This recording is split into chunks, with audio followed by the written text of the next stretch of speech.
This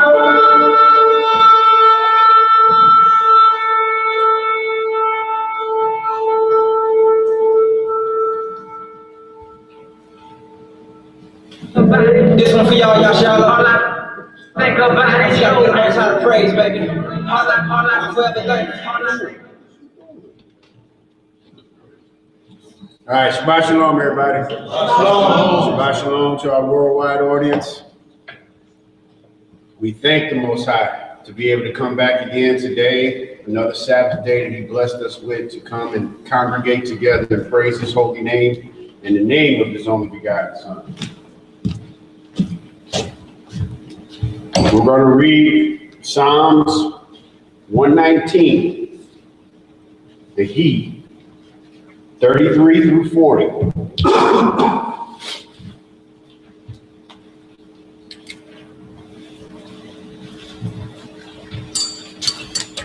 All right. Teach me, O Lord, the way of thy statutes, and I shall keep it unto the end. Give me understanding, and I shall keep thy law. Yea, I shall observe it with my whole heart. Make me to go in the path of thy commandments, for therein do I delight. Incline my heart unto the thy testimonies, and not to covetousness. Turn away mine eyes from beholding vanity, and quicken thou me in thy way. Establish thy word unto thy servant, who is devoted to thy fear. Turn away my reproach, which I fear, for thy judgments are good. Behold, I have longed after thy precepts. Quicken me in thy righteousness. Hallelujah! Selah! All right, y'all. First of all, I just want to talk about just one or so observances I had from last Sabbath of running home and getting the class up on the TV and watching it. The first thing I looked at and noticed that I just want to let the world know that we don't flash colors or anything like that, because the first thing that jumped out to me off my TV screen last week was everybody up here was dressed in black. We just like wearing black. We didn't call each other up every Sabbath because it seems that way. Everybody's dressed in black, or like we in some type of, no. We just like wearing black. It's not a gang thing, even though it looked like it. I was looking at the walls and everything else behind it. It looked like we was in a holding cell somewhere, all riled up together. So yeah, no, y'all, we don't flash colors like that. It's just an observation that I saw that I thought maybe I ought to expound on a little bit. We know our righteous colors, gold and purple and blue. So today, we have a nice tight, we ain't gonna be here long class. It's all taught off the same subject. So we're gonna start out in the book of Isaiah, and the title of the class is Isaiah 55, 8, and 9. So we're gonna get the basis of the class. We're gonna get a few background scriptures, and the rest of the entire class will be taught out of the Apocrypha. If you have a King James 1611, the Apocrypha is already included in it. And if we have the time, which the only reason why I wanted to go to the end part if we read the State of the Departed is because what we're going to go through is going to be the only reason why we know that. Okay? The reason why there is that State of the Departed is because of what we're getting ready to go to see why we know that. In all of my studies and continued studies, Ezra was a cat that the Most High dealt with separately, differently than anyone else. And it's because of Ezra's is why we know things that we know. And I pray, because this whole class was to get us to open up our understanding that we know the true power to our understanding of the Most High, that if you didn't know, he could do these things. we imagine in our lives that we're supposed to be concentrating on kingdom and heavenly things, and about making it to the kingdom is why we strive in our everyday lives to get to him. So this class is to like open up our understanding on a little greater level of his true power, because we still don't know it all, but to know these are the things that he can do that we don't see in our lives, we ain't heard about, we ain't considered, we don't have to understand it. But Ezra questioned him, and the Most High had to prepare his understanding for the answers. That's why this is so important. This whole class was based off one scripture to me when I read it. So I had to bring the entire thing out to you all, but it's based off of one scripture that blew the back of my dome off as far as understanding that he could really do this. Okay? So we're going to start out in Isaiah chapter 55. I'm going to read 8 and 9. And then we're going to move into the book of Ezra, chapter 7, 1 through 10. And then the rest of the class will be out of the Apocrypha.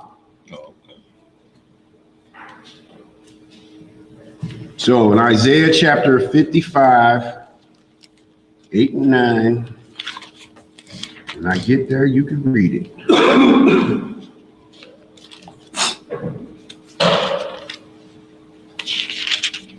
Everybody there?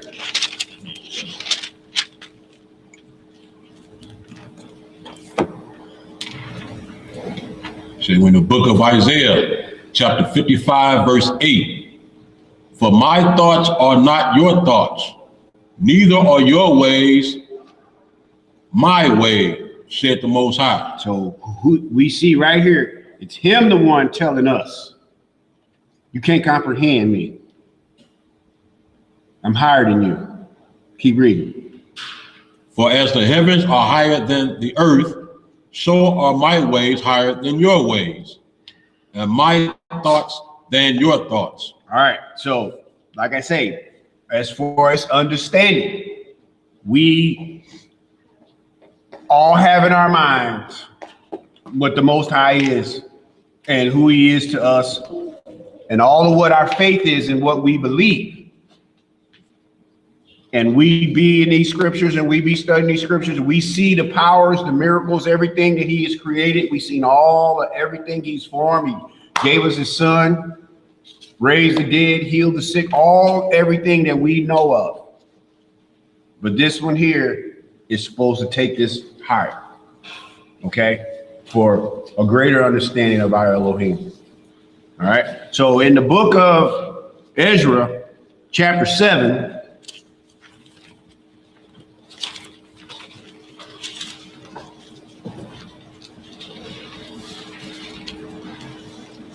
this is a time, I can talk a little bit while I'm looking for it. This is a time when I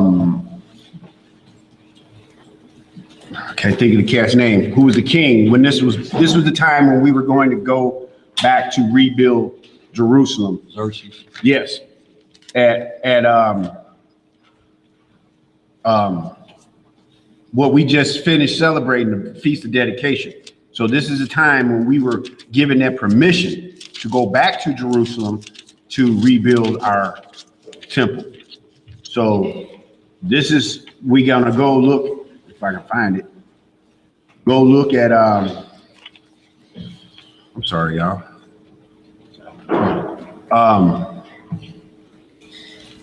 Ezra and his origin. Yeah, I'm just in a loss right now.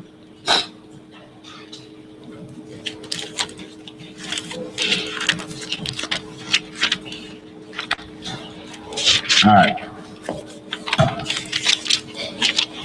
So Ezra chapter 7, verse 1. Yeah. The book of Ezra, chapter 7, verse 1. Now, after these things, in the reign of Xerxes, king of Persia, Ezra, the son of Sariah, the son of Azariah, the son of Hilkiah, the son of Shalom, the son of Zadok, the son of Ahitub, the son of Amariah, the son of Azariah, the son of Mariah, the son of Zariah, the son of Uzziah and Buki. the son of Buki. So we got a man here and his son, Uzi and Buki. We need some Hebrews fathers and sons. Get that one for us. So we can say, here come Uzi and Buki. Y'all got that? All right. Verse 5. Verse 5. The son of Abashua, the son of Phinehas, the son of Eleazar, the son of Aaron, the chief priest. So we see Ezra was a direct descendant of Aaron, which him being a direct descendant of Aaron, the high priest, he was also a direct descendant of Moses as well. So this Ezra that we're looking at is the greatest down the line grandson of Aaron. All right, let's keep reading. Verse 6. This Ezra went up from Babylon, and he was a ready scribe in the law of Moses, which Yahweh power of Israel had given. And hold up. You say this Ezra went up from Babylon, and he was a ready scribe in the law of Moses, which the Lord God of Israel had given. And the king granted him all his requests according to the hand of the Lord his God upon him. This is who Ezra was. He was a scribe of the law of Moses. He studied the law. He was well versed in the law. He just wasn't your average cat. Okay? Wasn't no sheep herder out here, just not an average cat. This cat's job was in the law. Okay? Let's keep reading. And the king let him go to get these people together to go back and build the temple. Read on. Verse 7. And there went up some of the children of Israel, and of the priests, and the Levites, and the singers, and the porters, and the Nithiums, unto Jerusalem in the 7th year of Xerxes, the king. Okay, that there's a note here about these Nethinims. If we go back to chapter 2, verse 43, the Nethinims, as they're at the beginning of this chapter, they're naming all the families of the Israelites that went from this captivity to go back to Jerusalem. So it's naming all these families. And then there, I had to go look and find these Nephilims. What they were was an extended family. They were such an extended family that they had to like rename themselves this thing, because it says this in this family, this in this family, this in this family. When it came to them, it was them and multiple families of them that made them up. That's the only distinction of who these people are. It was just a bigger family. Okay? So, read on. Verse 8. And he came to Jerusalem in the 5th month, which was in the 7th year of the king. For upon the 1st day of the 1st month began he to go up from Babylon. And on the 1st day of the 5th month, he came to Jerusalem, according to the good hand of his power upon him. For Ezra had prepared his heart to seek the law of the Lord and to do it, and to teach in Israel statutes and judgments. Okay. Now, I'm sorry, I didn't mean to cut you off. Go ahead.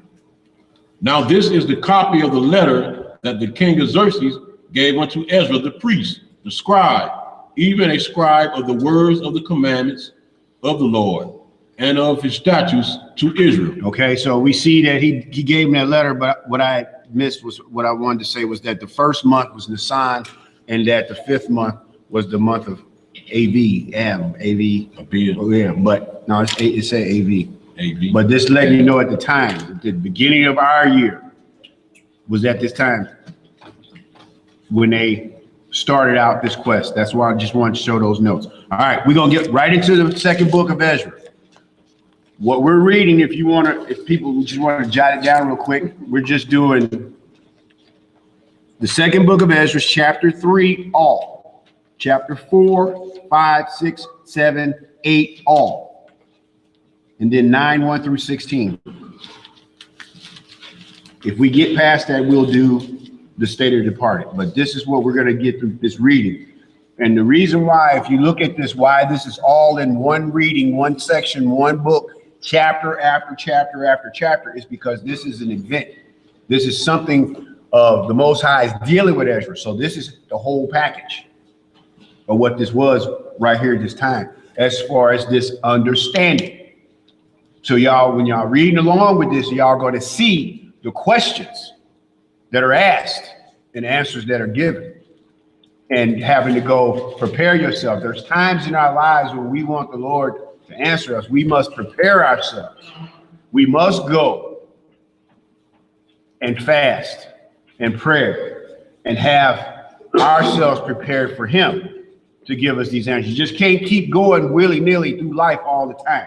You have to take time out for the Lord and be still, let him talk to you, and you in a place where your ears can hear. Okay? So let's get going.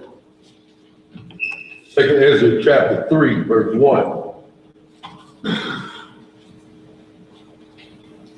In the 13th year after the ruin of the city, I was in Babylon and lay troubled upon my bed.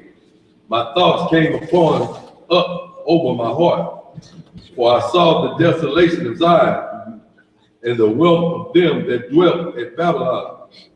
And my spirit was sore moved, so that I began to speak words full of fear to the Most High, and said,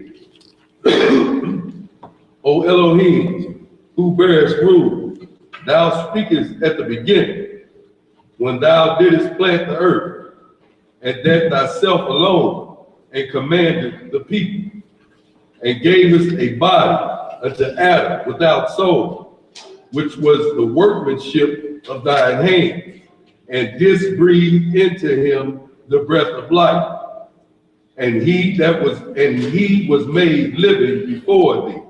That's in Genesis chapter 2. Read on. And at this time, when I was telling you about it being when we were going to rebuild the temple, this is 606 BC. All right, it's a note I had in my book, so that's why I know that. Read on. Verse 6, and thou leadest him into paradise, which thy right hand had planted, before ever the earth came forth. So we see right here that this paradise, Garden of Eden, he planted this garden before the earth had ever came forward. So this was something he had already. See this, y'all see this? He said that. You leddest him into paradise, a place that you had before the earth was ever formed. See, this is what I mean by this, y'all. These little key things in this class to pick up on and see these things and just put some things together to help you in your understanding of what he does. Have you outside looking at a tree like, okay, there's more to this tree than what I was told because he created it, right? It's got its purpose and reasons, but it has you thinking what more about this tree that the Most High did with it. You know what I'm saying? Read on. Verse 7, and unto him thou gavest commandments to love thy way, which he transgressed, and immediately thou appointest death in him and in his generations, of whom came nations, tribes, people, and kindred out of number. So you see, this is Ezra talking to him. So he's breaking it down, just the truth of it all. Lord, in his conversation to him, he's telling him what he knows about him, right? He's telling him, all that I know about you is this. You did this, you created Adam out of nothing. Then he transgressed, and because his transgressions came, death is in the world that comes upon all men. So you see how he's repeating this to the Most High? This is his understanding, right? And there's nothing wrong with it. Nothing wrong with it. He ain't said nothing that was wrong, period. All right, keep reading. Verse 8, and every people walked after their own will, and did wonderful things before thee, and despised thy commandments. And again, in process of time, thou broughtest the flood upon those that dwelt in the world, and destroyedst them. And it came to pass in every of them that as death was to Adam, so was the flood to thee. So he wiped them right out. Just like Adam had to die, when that flood came, they had to die too. He wiped them all out. Read on. Nevertheless, one of them thou liftest, namely Noah, with his household, of whom came all righteous men. And it happened that when they that dwelt upon the earth began to multiply, and had gotten them many children, and were great people, and were a great people, they began again to be more ungodly than the first. Okay, so we know what he did with Sodom and Gomorrah, but the fact of it was that the Lord destroyed the world for the people's disobedience, right? So when this new world came about, people began to multiply and have children. He said they was wicked more than the first. Right off the bat, once they regrouped, their wickedness became higher and more wicked than the one that he had to destroy the world for. Now, y'all see that the point is, we still in that more wicked side. Wicked and wicked. Right. And time that went on since the flood, and they done became more wicked. That time is the time that we still living in. So we're living in a world that was more wicked than the one he destroyed. So y'all got to gird up your loins. Y'all have to be aware of your surroundings, have to be aware of this world that we live in. We see it every day on the news, but you have to be aware. Read on. Verse 13. 13. Verse 13. Yeah. Now when they lived so wickedly before thee, thou didst choose thee a man from among them, whose name was Abraham. Him thou lovest, and unto him only thou showedest thy will, and madness and everlasting covenant. And madest an everlasting covenant with him, promising him that thou wouldest never forsake his seed. And unto him thou gavest Isaac, and unto Isaac also thou gavest Jacob and Esau. As for Jacob, thou didst choose him to thee, and put by Esau. And also Jacob became a great multitude. And it came to pass that when thou leddest his seed out of Egypt, thou broughtest them up to the Mount of Sinai. So what we're seeing here, we're going to continue this on, but what he's doing is breaking down our entire history. Pilate did that to the Messiah. Broke down our entire history. Y'all was good here. Every time y'all get in trouble, you turn your back on your God, you get in trouble, then you repent, he forgive you, y'all good again. And then y'all trip again, and then y'all good again, and then y'all trip again, right? So this is what he's telling him. He's just breaking it down, putting it back to the Lord, what he already know, but this is his understanding. Read on. Verse 18. And bowing to heaven, thou didst set fast the earth, movedest the whole world, and madest the depths to tremble, and troublest the men of that age. And thy glory went through 4 gates of fire, and of earthquake, and of wind, and of cold, that thou mightest give the law unto the seeds of Jacob, and diligence unto the generations of Israel. And yet tookest thou not away from them a wicked heart, that thy law might bring forth fruit in them. So he's saying to him, you did all these things, but you didn't take away their wicked heart. This is still a free will thing. Still free will. What purpose is him making them be obedient? What is there to gain from that? He said, I'd rather have obedience than sacrifice. So the point is, why would he just fix us right? and just let this thing roll on out. No, that's not the way he intended it. So because of the things that happened the way that they happened, they have to play out.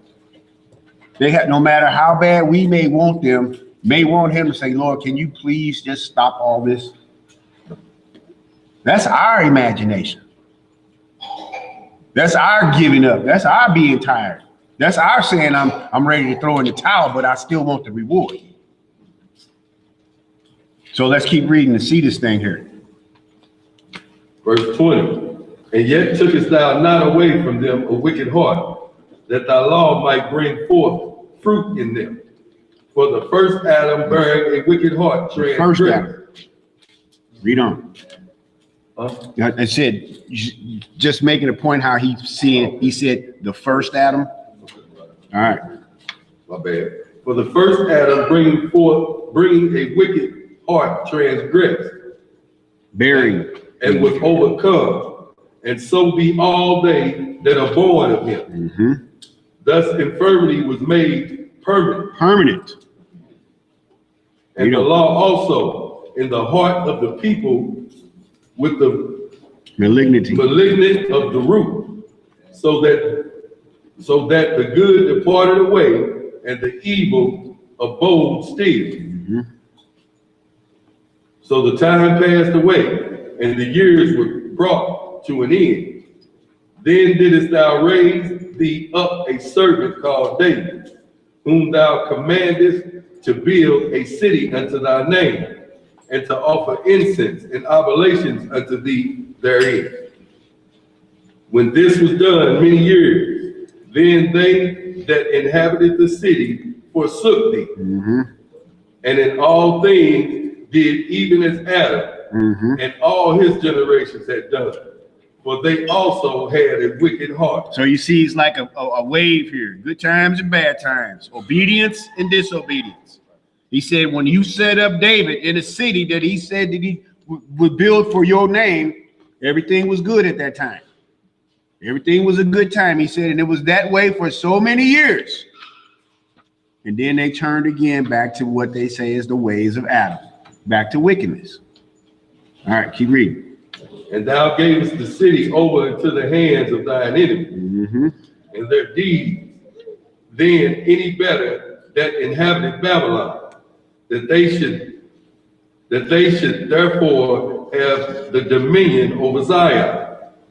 For when I came thither and had seen Impieties. impieties without number, then my soul saw many evildoers in this 13th year, 30th year, my bad, so that my heart failed me. For I have seen how thou sufferest them sinning, Now check this out. Check this out, y'all. Keep reading. Read on. Just check this out. and has spared wicked doers, and has destroyed thy people, and has preserved thine enemies, and has not signified it.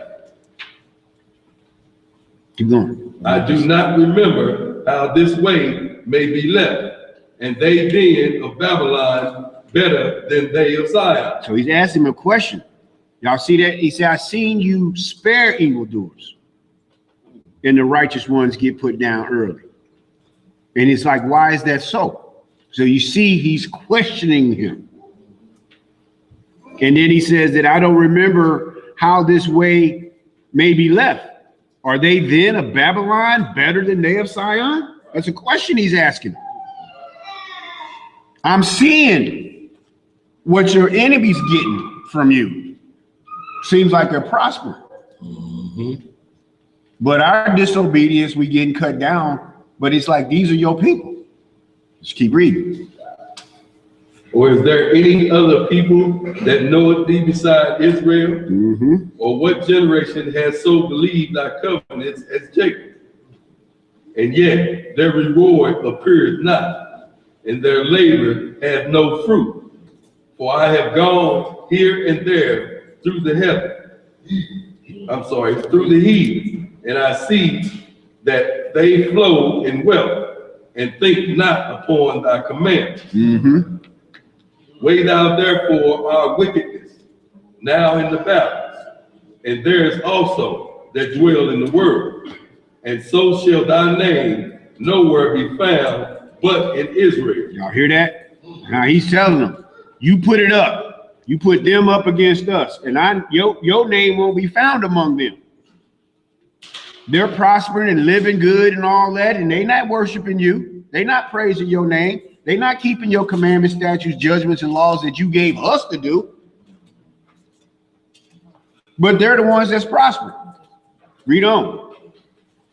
Or when was it that they which dwell upon the earth have not sinned in thy sight? Or what people have so kept thy commandments? Thou shalt find that Israel by name hath kept thy precepts, but not the heathen. I got who called me? No, somebody just said not the heathen. Oh, I thought somebody said you're right. I need you to give me a script. He's gonna grab a script for me that what we just read is just, I'm not mistaken, Psalm 73. no, where he said that he is not, the Most High has not dealt with soil other than Israel. 140, I was thinking 144. He's not so as anyone he dealt with, and only I gave my commandments to this people. That's what he's gonna pull for me. You want me to read it now? You got it? Yeah, read it now. All right, this is the book of Psalms, chapter 147, verse 19. He showeth his word unto Jacob, his statutes and his judgments unto Israel. He hath not dealt so with any nation, and as far as his judgments, they have not known them. Praise ye the Lord. All right, so you see, this is where he knows that he can question him like this to feel this, because this is what Psalms 147 just said. You ain't gave your statutes, judgments, and anything to anybody else on this planet. You gave them to us. But look at them prospering without you. What you got? That scripture that you just read, it really just puts to bed that age old understanding that we were taught when we came to the truth. You know, you're out of line with the question. Right. See, that's exactly why. It's this cat here. It's this cat, Ezra. He's the one that the Most High allowed to do this so that we could have understanding. So that's why the only reason why I went back to read the State of the Departed at the end of this class is because this is the reason why we know it. It's because he told Ezra what happens to you, because he asked him, Lord, what happens to a man when he yields up the ghost? And he told him, if it wasn't for that, wasn't for him, we might not have had that understanding, but the fact is for us to understand, to know these things, because that's the one that rocked me. The first time I was read this from a brother that showed me this, that changed my whole world. Because it's automatic. When these lights go out, some other ones coming on. And I want them to be nice, bright lights and not red ones. Like fire, you know what I'm saying? I want to see light shine, not fire light shine. Go ahead, bro. Amos 3rd chapter. Amos 3rd chapter, what? Amos 3:2. Grab that and read that for us. 12 to 27.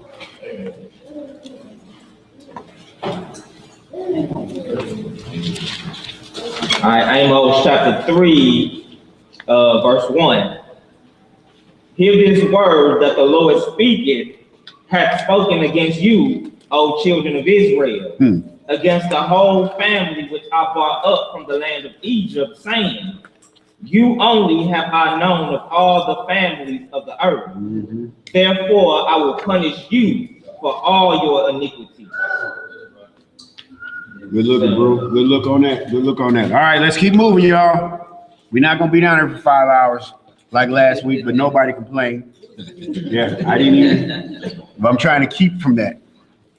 6. But we see how the spirit goes. So we in chapter 4. A man's going and coming of the Lord. That's right. That's right. That's right. Second Ezra chapter 4. That's on me. Yeah, go ahead. Yeah, go All ahead. right, Second Ezra chapter 4, starting at verse 1. Yes, sir. We reading them all. Verse 1. And the angel that was sent unto me, whose name was Uriel, gave me an answer and said, Thy heart hath gone too far in this world, and thinkest thou to comprehend the way of the Most High? Now hold up right there. So you see, the first off, the Most High sent the angel to him. He didn't deal with him directly or bring him up in his presence and holler at him. He sent his messenger down there, Uriel. And Uriel told him, hold up, cat. You're getting a little big for your britches. The questions that you are asking are way higher for your understanding to comprehend the answer. So this is what I'm telling y'all. This is where, when you need the Most High to deal with you, you want to hear from the Most High, you got something you want the Most High to communicate with you, you're going to see what he had to do to get prepared for these answers. It wasn't just no, Lord, what happens when I die? You go on the ground. Yeah, you need to look at that verse 2 real good. It said, and said, thy heart hath gone too far in this world. In this world, because he's thinking outside this world of the box.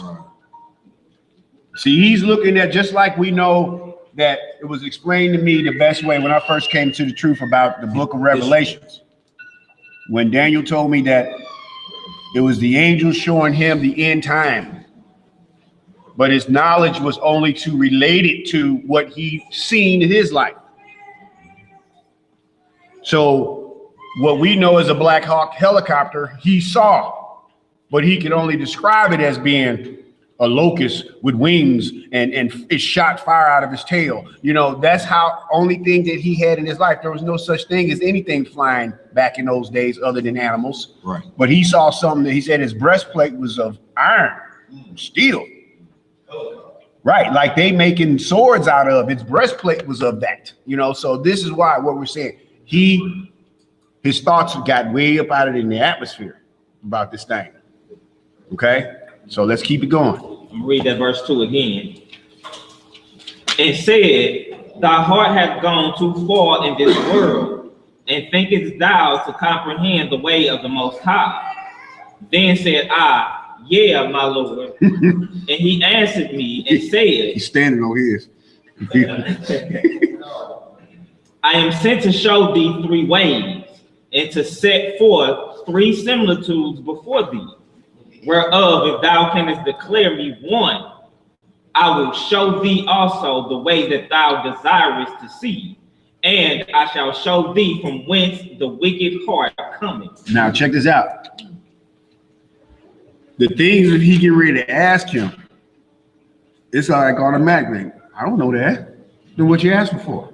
He just asking for one. Right. Just answer one. So, right, if you could answer me one of these 3 things, then I'm gonna show you. But this is why I stopped y'all. Because y'all, these questions that he asked, it's not gonna be the first round of this. But just trip off the questions. They're the ones that make you think. Because if you've never considered these things before, if you all never read this thing before, we get ready to see how our thinking is gonna unwind this thing a little more here. Let's keep going. Verse 4 again. Whereof if thou canst declare me one, I will show thee also the way that thou desirest to see, and I shall show thee from whence the wicked heart cometh.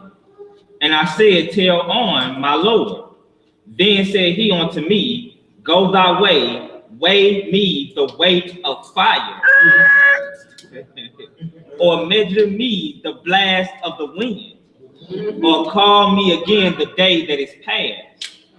Then answered I and said, what man is able to do that thou shouldest ask such things of me? And he said unto me, if I should ask thee how great dwellings are in the midst of the sea, or how many springs are in the beginning of the deep, or how many springs are above the firmament, or which are the outgoings of paradise. Let's stop here real quick before I get too far past this 5. Oh, come on. I'm gonna use this just for teaching's sake. This is fire that I can hold in my hand and say how much it weighs. That's an ounce of fire right there. Right. This bottle says 10 fluid ounces. But how would I weigh fire? I can't hold it in my hand like this because I get burnt, right? I can't set it on a scale. How do you pick fire up and set it on something and look at the scale to say, that's how much it weighs? It could be a big fire, it could be a little fire. It could be that. That don't weigh much. Right? But you see right there. Tell me how much fire weighs. You know I don't know that. But then what you asking for? You see what I'm saying? There, see, this understanding starts to open up here. And see, the one thing, like I said, this whole class, we went right through it. He said, or can you measure me the blast of wind? Or call me again a day that is past. That phrase right there is why this whole class is. Because the first time I read that, I said, that means the Lord can do it. That means the Lord can do it. That means that if he's asking him, can you bring me back a day that is already passed? That's where I was like, he can. He can. So we've always said in our lives, man, if I could just go back and change that one thing that caused the course of my life to turn. Why would I say if I got that day to go back and make one mistake? Why wouldn't I go back to the garden? Adam. Don't you do it. But if you could do that, how could you ever learn anything? Exactly. You could never learn Exactly. something if you could do that. But the fact to know that he can make us relive yesterday all over again. Y'all see that? That's y'all most high. That's our most high and his son whom we serve. He can bring back a day that is already passed. That's transcending time, space, and all that, right? He created it all. He created it all. But we didn't know he could do it. That's my point. And that's what this whole class about, is just showing our understanding as compared to his. So let's just keep on reading. Verse 8. Peradventure thou shouldest say unto me, I never went down into the deep, nor as yet into hell. Neither did I climb up into heaven. You see how he said, nor is yet into hell? I ain't died yet. I ain't been in the grave yet. But it's yet. He knows it's going to happen, just when it happens. So that's why he said yet. Read on. Verse 9. Nevertheless, now have I asked thee but only of the fire and wind, and of the day wherethrough thou hast passed, and of the things from which thou canst not be separated, and yet canst thou not give me no answer to them. So automatically, you couldn't answer these three questions. You couldn't answer them. So you see your understanding, how limited it is, how limited your understanding is of those three questions. Read on. Verse 10. He said moreover unto me, thine own things and such as are grown up with thee, canst thou not know? How should thy vessel then be able to comprehend the way of the highest, and the world being now outwardly corrupted, to understand the corruption that is evident in thy sight, in my sight?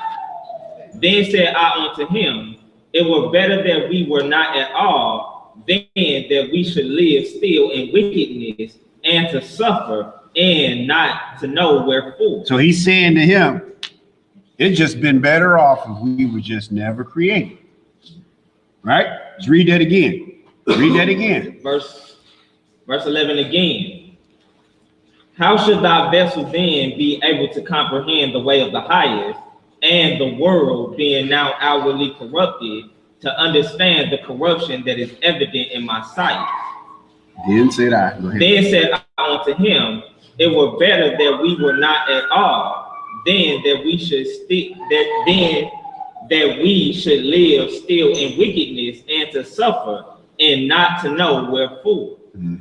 He answered me and said, I went into a forest, into a plain, and the trees took counsel. Check this out, y'all. And said, come, let us go and make war against the sea, that it may depart away from before us, and that we may make us more wood. So they're saying that if we go to trees, we go to the war with the sea, and we win. That means the sea's drawing back. It will make more plains for us to have more woods, right? We can grow. Read on. Verse 15. The floods of the sea also in like manner took counsel and said, come, let us go up and subdue the woods of the plain, that there also we may make us another country.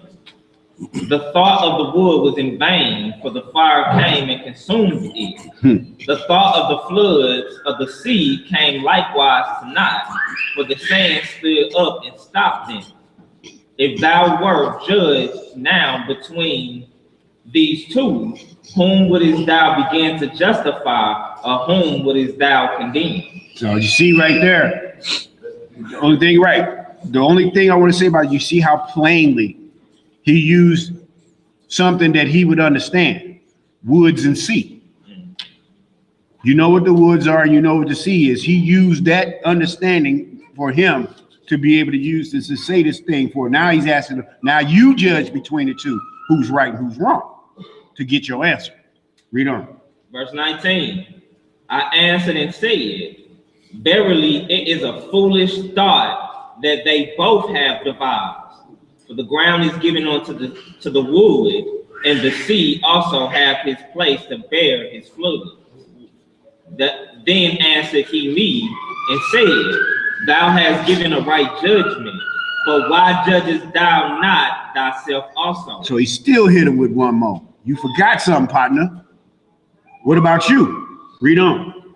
Verse 21, for like as the ground is given unto the wood, and the sea to his floods, even so they that dwell upon the earth may understand nothing but that which is upon the earth. And he that dwelleth above the heavens may only understand the things that are above the height of the heavens. Then answered I and said, I beseech thee, O Lord, let me have understanding. For it was not my mind to be curious of the high things, but of such as pass by us daily. Namely, wherefore Israel is given up as a reproach to the heathen, and for what cause the people whom thou hast loved is given over unto ungodly nations, and why the law of our forefathers is brought to naught, and the written covenants come to none effect. So you see, he's concerned about his people.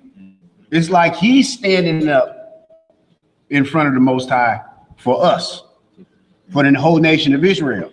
Because he's asking the Lord, it's like you not doing what you're supposed to be doing. It just seems that way because he's just a man, a carnal man with carnal understanding. And this is not making sense, Lord. If we are doing what we're supposed to do, but it's not us, it's the other ones, they ain't even talking about you. We are a people that are in want of all things as the curse that we are on.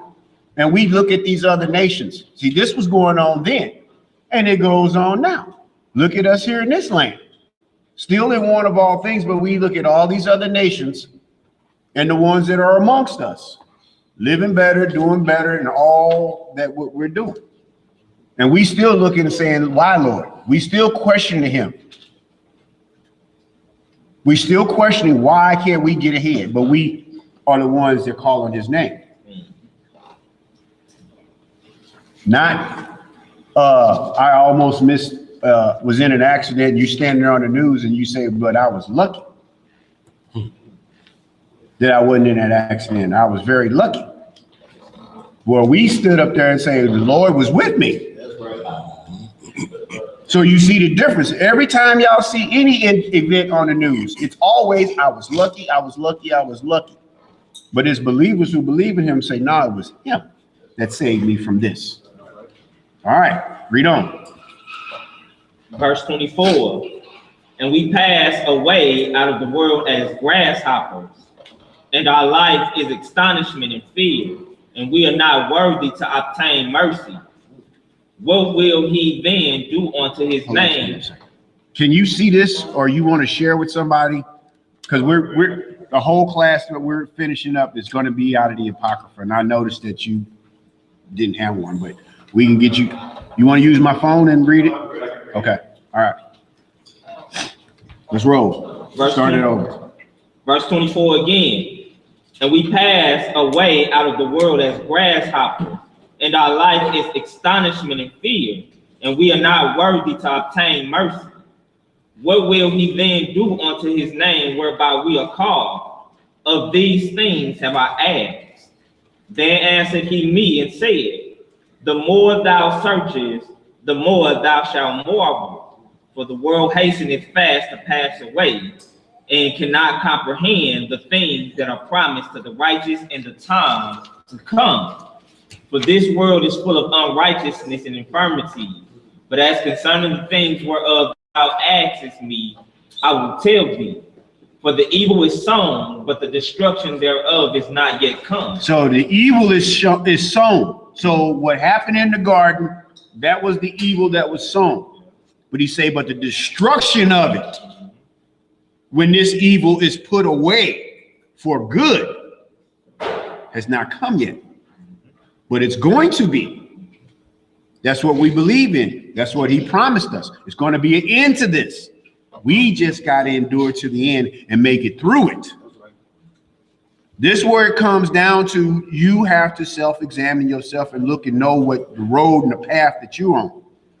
And the way that we know that is this, by reading what he says, as it is written in his word. Lord, this is what you promised. We have the record. We have, like Ezra, Lord, this is what you said. If we abide by this, you say this is what you're going to give us. Okay? But we're not standing there demanding that, because we ain't did ours yet.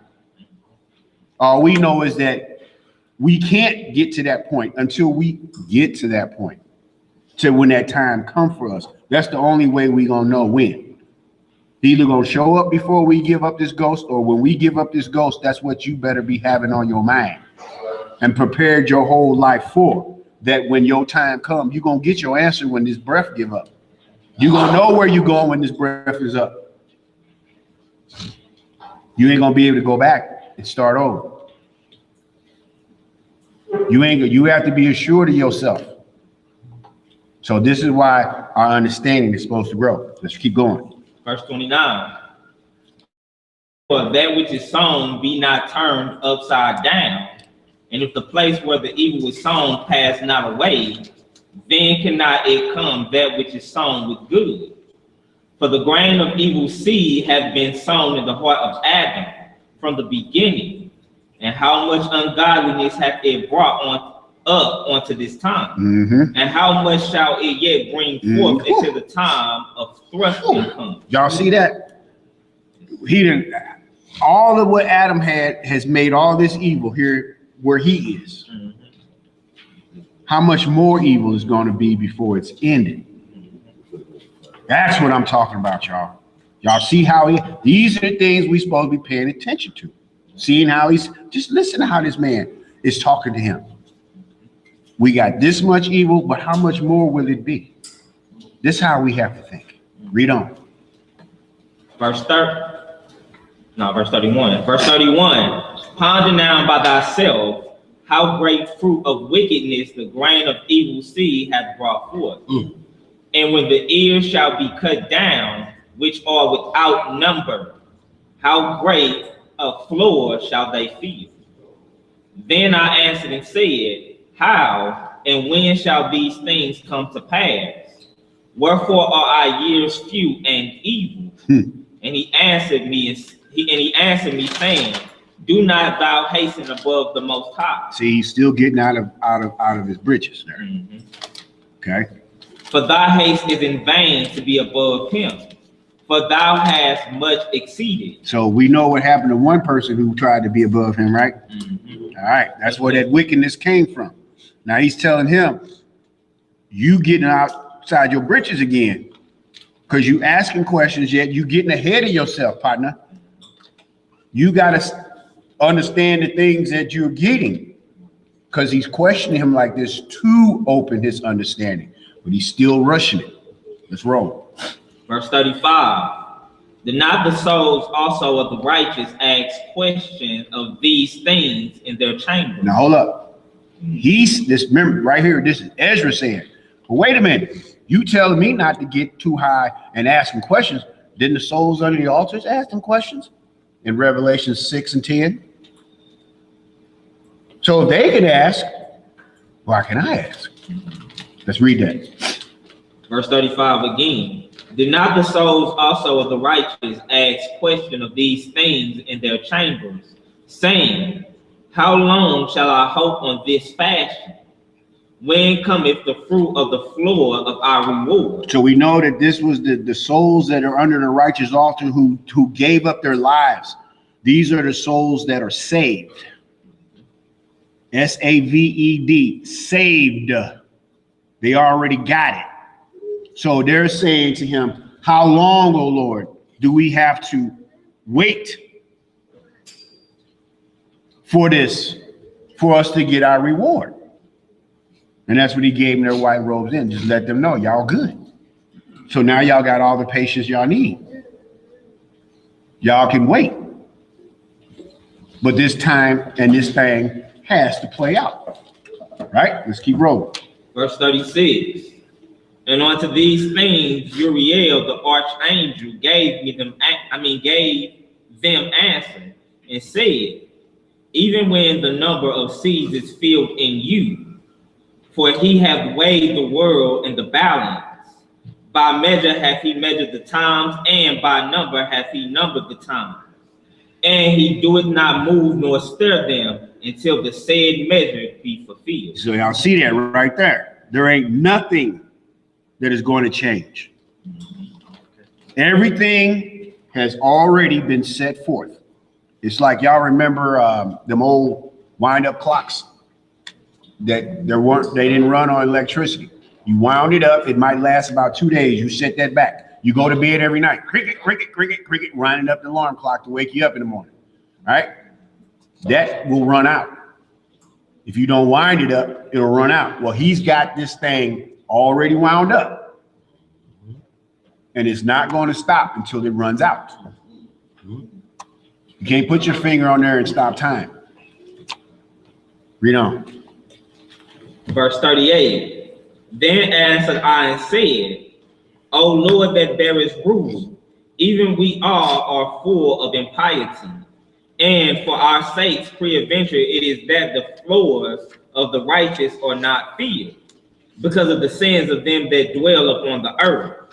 So he answered me and said, go thy way to a woman with child, and ask her when she hath fulfilled her 9 months, if her womb may keep the birth any longer within her. So what does that mean, y'all? Can't stop Can't hold it. You can't hold it. The baby ain't saying I can stay in here for 10 months. Or she say, I don't feel like having you right now. Wait till tomorrow. No, we just read it. No, that time has been fulfilled and you can't stop it. Read on. Verse 41. Then said I, no, Lord, that can she not. And he said unto me, in the grave, the chambers of souls are like the womb of a woman. For like as a woman that travaileth maketh haste to escape the necessity of the travail, even so do these places haste to deliver those things that are committed unto them. So y'all know what that means, right? What we just read, and when this started out, it say that death cannot be held back. The ones that are already dead have an appointed time to come out of this. So just like you can't hold back a birth and a pregnancy, a child being born, you can't hold back death. All this must come forth. That's why I said that under the altar, do you see that they were conscious enough to ask him, Lord, how long we got to be here? So just like you can't hold back a child being born, the people that are already dead, that are waiting to come forth, you can't hold them back either. Right? Let's keep reading. Verse 43. From the beginning, look, what thou desirest to see, it shall be showed thee.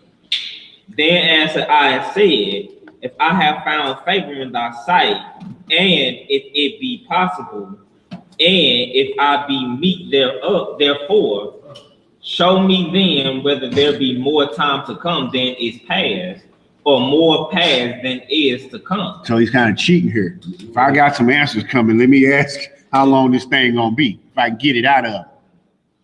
But he ain't slick. Read on. What is past I know, but what is for to come I know not. And he said unto me, stand up upon the right side, and I shall expound the similitude unto thee. So I stood and saw, and behold, an hot burning oven passed by before me. And it happened that when the flame was gone by, I looked, and behold, the smoke remained still. After this, there passed by before me a watery cloud, and sent down much rain with a storm. And when the stormy rain was past, the drops remained still. Then said he unto me, consider with thyself, as the rain is more than the drops, and as the fire is greater than the smoke. But the drops and the smokes remain behind. So the quantity which is past did more exceed. Then I prayed and said, may I live, thinkest thou, until that time? Or what shall happen in those days? He answered me and said, as for the tokens whereof thou askest me, I may tell thee of them in part. But as touching thy life, I am not sent to show thee, for I do not know it. Y'all see that? You can't ask me too many questions because I don't know. You asking me these questions. It's not my place, and I don't know it. But the point is, he said that time that has passed was more than was what was left. Y'all see that? So we know we living in the end times. We were born in those end times. The end times started before we were born. So we know that this time is not long. They talked about this time not being long in here. Okay, they talked about it not being long in here. But here we are. So that does not give us, it didn't happen there. It ain't happened yet. So I can sit back and take a break. Right? We must continue to trudge on forward to the end. Let's read. Chapter 5. We're going to 4 through 8, and then 9 through 6. So if y'all gonna do them one each, because we only have Which one you going to next? 5? 5. I keep reading. Go ahead. All right, Second Ezra chapter 5, verse 1. Nevertheless, as concerning the tokens, behold, the day shall come that they which dwell upon the earth shall be taken in a great number, and the way of truth shall be hidden, and the land shall be barren of faith. But iniquity shall be increased above that which now thou seest, or that thou hast heard long ago. So that means that when he said that iniquity, what you see now and what you heard about is going to be worse than both of them. Read on. Verse 3. In the land that thou seest now to have root, shalt thou see wasted suddenly. But if the Most High grant thee to live, thou shalt see after the third trumpet that the sun shall suddenly shine again in the night, and the moon thrice in the day. And blood shall drop out of wood, and the stone shall give his voice, and the people shall be troubled. That's Luke 19 and 14, where the stones cry out. Verse 4, Luke 19, verse 4. is where those stones are crying out at. We in verse 6 now. Verse 6, and even he shall rule, whom they look not for that dwell upon the earth, and the fowl shall take their flight away together. And the Sodomitish sea shall cast out fish, and make a noise in the night, which many have not known, but they shall all hear the voice thereof. There shall be a confusion also in many places, and the fire shall be oft sent out again, and the wild beasts shall change their places, and menstruous women shall bring forth monsters. This is the end time. So menstruous women, these are all like y'all see like the commercials about how many children that are born already addicted to meth and all these drugs that are out there already. So this is a product of this. These children are being born deformed and all this, and this right here is calling them monsters. So these are things that we are given as signs to look for, right? When we see births like this, notice them and recognize them for what they are. It's the drugs that cause the problem. If you didn't have the drugs in your system to pass on to the seed, children would be born healthily, right? But if you got your body, like the scripture say, who did sin that this child was born blind? Right? It's what the sins of the parents and what they're doing, putting in their bodies, is what's causing these children to be born that are monsters. Read on. Verse 9, and salt water shall be found in sweet, and all friends shall destroy one another. Then shall wit hide itself, and understanding withdraw itself into his secret chamber. So we look at our children and this younger generation out here like our parents looked at us. These niggas ain't got a clue what's going on. Y'all don't have no understanding about nothing. Our parents, like I say all the time, our parents thought we was crazy. But we look at this generation that's out here today, and like we know we didn't have nothing even close to what they doing. Don't have a sense of self-worth in them at all about nothing. All they care about is what's on these phones and some tennis shoes and what other niggas are doing. That's it. That's it. So we have to guard ourselves from that foolishness, because when they out here in these streets, they're not thinking past the windshield. When you seeing all these little Thundercats out here with their cars just towed up all the way around, like they done skidded out somewhere and hit all four sides. How do you do that? How do you tear a car up? Front, back, side to side. So this is what I'm saying. These are the things and these are the people that we have to be watched out for. We look at there, we see these things. Steer away, stay clear of. If you see somebody ain't got no sense, you see them ahead of times, you got warned to stay back away. But it's the fact that what's going to understanding that's going on. When you talk to someone, ask them, what do you want to do with your life? I don't know. Long as mama taking care of you, that's as far as you know. But when mama gone, what happened? It's time to say you want some fries with that, right?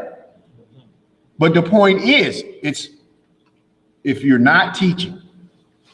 So everything we believe, it's supposed to start right in the home. Most I say, teach your children and their children's children, right?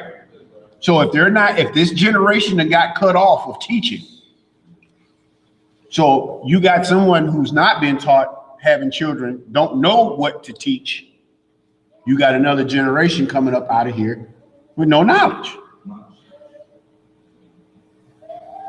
So this is why we have to be concerned with ourselves and who we can help, who we can get out of this mess, who we can put on this path. We know what we got, and we know we want others to have it, but it's not meant for everybody. But for those he that hath an ear to hear, let him hear. You just keep preaching the word. Those that hear you, they're gonna come. But you keep doing your job. Let's read.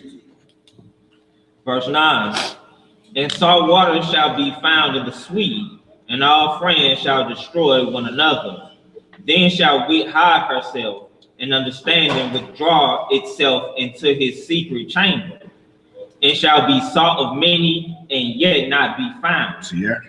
Then shall unrighteousness and incontinency be multiplied upon earth. So when it's saying that when righteousness and wisdom is sought and can't be found, it's because there's no one out there to teach it. If you did have it in you to seek it out, where you gonna go? It ain't found. That's why we see so many. It's not just what we see right in our eyes as St. Louis being messed up, the whole country. All these little cities and everything we look at, all of them got the same problems. Sin. Sin. We know. Verse 11. One land shall ask another and say, is righteousness that maketh a man righteous gone through thee? And it shall say, no. At the same time shall men hope, but nothing obtain. They shall labor, but their ways shall not prosper. To show thee such tokens I have leave. And if thou wilt pray again, and weep as now, and fast 7 days, thou shalt hear yet greater things. Y'all see that? So he told them, these are your instructions. Go pray, go cry, and go fast. All right, keep reading. Then I awaked, and an extreme fearfulness went through all my body, and my mind was troubled, so that it fainted. So the angel that was come to talk with me held me, comforted me, and set me upon my feet. And in the second night, it came to pass that Salathiel, the captain of the people, came unto me, saying, where hast thou been? And why is thy countenance so heavy? Now, see right here, this just makes you go. I have to go back, I guess, and give you the backstory, because Ezra went away from the city where he was at. He went out to a peaceful spot to commune with the Most High. So Salathiel had been looking for him. Where you been? We've been looking for you, right? That's what that means. What we just read that. So let's go. Verse 17. Knowest thou not that Israel is committed unto thee in the land of their captivity? So he's in charge of them. He's saying Israel is committed unto you, and you gone. Read on. Up then and eat bread, and forsake us not, as the shepherd that leaveth his flock in the hands of cruel wolves. Then said I unto him, go thy ways from me, and come not nigh me. And he heard what I said and went from me. So he saw that. He simply asked, go thy way from me, and come not nigh to me. He already told them your countenance has changed. When he came, where you been and why is your countenance changed? By his countenance being changed, that's why he didn't question him. This nigga on a mission right now. And I recognize this, and I'm not going to argue with him. I'm going to just go on back. You see that? Let's read. Verse 20. And so I fasted 7 days, mourning and weeping, like as Uriel the angel commanded me. And after 7 days, so it was, that the thoughts of my heart were very grievous unto me again. And my soul recovered the spirit of understanding. And I began to talk with the Most High again. So he was out of it.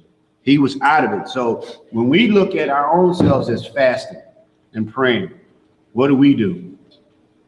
At best, a day or two, a day for atonement. But we've seen how in this 7-day fast, he got so down within himself that when he was coming, he said, my wisdom was coming to me again. That was a key word, to know, to show what this fasting process was, and how deep he was involved in this. 7 days, y'all. And he said, when I started to come out of it, then my wisdom and stuff started to come back to me. All right. So it sounded almost like an out-of-body experience, not saying that, but the fact of he was so deep within his thoughts and his prayer and his fasting and his crying. That's what he was in the spirit. Let's read. Verse 23. And said, O Lord that bearest rule of every wood of the earth and of all the trees thereof, thou hast chosen one only vine. And of all lands of the whole world, thou hast chosen thee one pit, and of all the flowers thereof one lily. And of all the depths of the sea, thou hast filled thee one river, and of all builded cities, thou hast hollowed Zion unto thyself. And of all the fowls that are created, thou hast named thee one dove, and of all the cattle that are made, thou hast provided thee one sheep. And among all the multitudes of peoples, thou hast gotten thee one people. And unto this people whom thou lovest, thou gavest a law that is approved of all.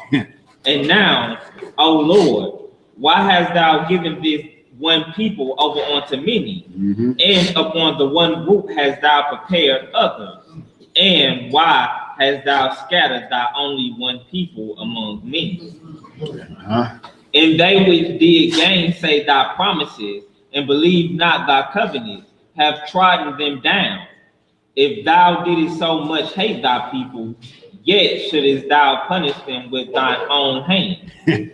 Now when I had spoken these words, the angel that came to me the night afore was sent unto me, and said unto me, Hear me, and I will instruct thee. Hearken to the thing that I say, and I shall tell thee more. And I said, Speak on, my Lord. Then said he unto me, Thou art sore troubled in mind for Israel's sake. Lovest thou that people better than he that made them? So he questioned him on that. Oh, y'all see what that's happened right there, right? You just stood here before me and on the behalf of Israel. You love them more than him? Y'all see that? He's asking them, do you love them more than you love him? So he had to stand strong for us. Why is it that everything that has happened to other people and we don't see you punishing nobody else? You punishing us. They just get to live la la la and running roughshod over us. But we your people. You chose us. He said, out of all the families of the world, you chose you one people. Of all the cities of the world, you chose you one city. You chose you one place.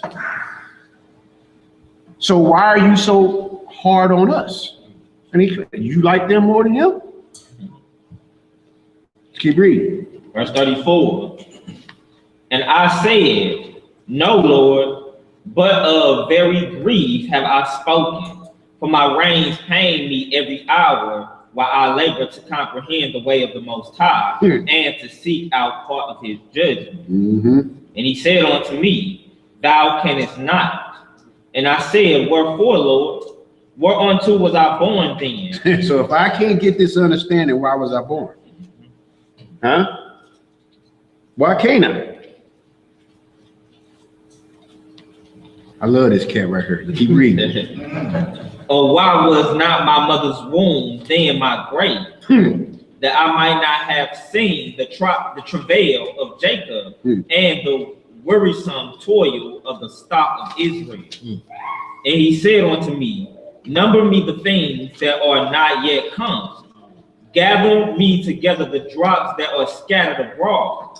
Make me the flowers green again that are withered. So he putting them back in this place with understanding. If you can't do these things, stay in your place. Right? Go ahead. Also, you notice how when Ezra did his feelings, the scripture put it back. That's right. That's right. That's what he said. He put them right back in there. He reminded them real quick. If you can't do that, stay in your place. Keep reading. Verse 37. Open me the places that are closed, and bring me forth the winds that in them are shut up. Show me the image of a voice, and then I will declare to thee the thing that thou laborest to know. So he right there again, stuck on stupid. I can't do it. I can't do it. Right. I didn't even know. I can't show you that. Right. I can't show you the image of a voice. He ain't talking about no wave pattern. Right. And no cartoon. No cartoon with little notes coming out their mouths. No, he wasn't talking about that. There was none of that understanding in that time. You know what I'm saying? None of that. Let's read. Verse 38. And I said, O Lord, that there is rule, who may know these things? But he that hath not his dwelling with me. See, he's saying only the Lord know these things. Read on. As for me, I am unwise. How may I then speak of these things whereof thou askest me? Then said he unto me, likewise thou canst.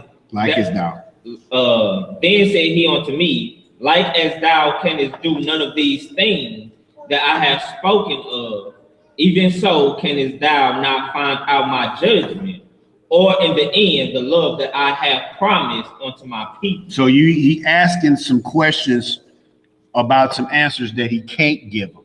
You asking me, when is this over? He won't date and time. You see what I'm saying? The things that you asking me, I can't tell you. Didn't the Messiah say, only my Father in heaven knoweth? No one knows the date and time. All right? Read on. Verse 41. And I said, behold, O Lord, yet art thou nigh unto them that be reserved to the end. And what shall they do that have been before me, or we that be now, or they that shall come after us? And he said unto me, I will liken my judgment unto a ring. Like as there is no slackness of the last, even so there is no swiftness of the first. So I answered and said, couldst thou not make those that have been made and be now, and that are for to come at once, that thou mightest show thy judgment the sooner? Then answered he me and said, stop here. Now, I'm going to say, read again. But this is just another piece of information that we get, that we know, right? This is going to be something new that we know, that the way things are the way that they are. Just read this. You said you want me to read it again? Just go ahead and read where you were. All right, it says, then said he me and said, the creature may not haste above the maker, neither may the world hold them at once that shall be created therein. So what he said was that you, being the creature, can't think above the creator. But to answer this question, the world itself as we know it, the planet that he created, from Adam to the very last man that will be born, you can't have all of us on the planet at the same time. The world, there's more men. So imagine us just standing in one spot and everybody just keeps scooting together and scooting together and scooting together and scooting together, touching each other. With all the people that have ever been born since Adam until the end of time, this planet cannot contain the amount of men that have been born in it. Y'all see that?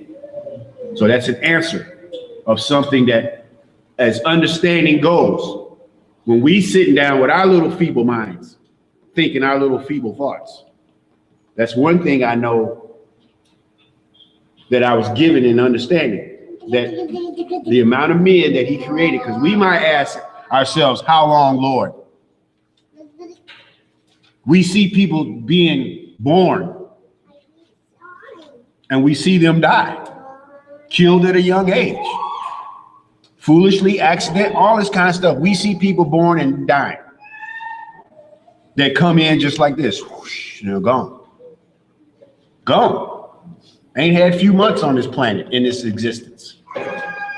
Okay? So all these people that we see, you look at the crime of people being killed in the streets here, in the next city, and in the next city, and the next, y'all realize how many people that are dying every single day? Just the little Thundercats alone, the people that are out here in these streets in this world that are dying every single day. You look at the stats of murder in every city in this country for the year, they'll be coming out with it. And you just add all that up and just keep adding all that up. And that's just that part of death. Well, they estimate it's 250,000 people that die every day in the world. There you go. Let's keep reading. Verse 45. And I said, as thou hast said unto thy servant, that thou which givest life to all has given life at once to the creature that thou hast created, and the creature bare it, even so it might now also bear them that now be present at once. And he said unto me, ask the womb of a woman, and say unto her, if thou bringest forth children, why doest thou it not together, but one after another? Pray her therefore to bring forth 10 children at once. Verse 47. And I said she cannot, but must do it by a distance of time. So he took something that he already knew, right? A woman can't have 10 children at once. So he's working him, grinding his understanding. He answered correctly. Can a woman have 10 children at once, or must they come one at a time? No, she can't.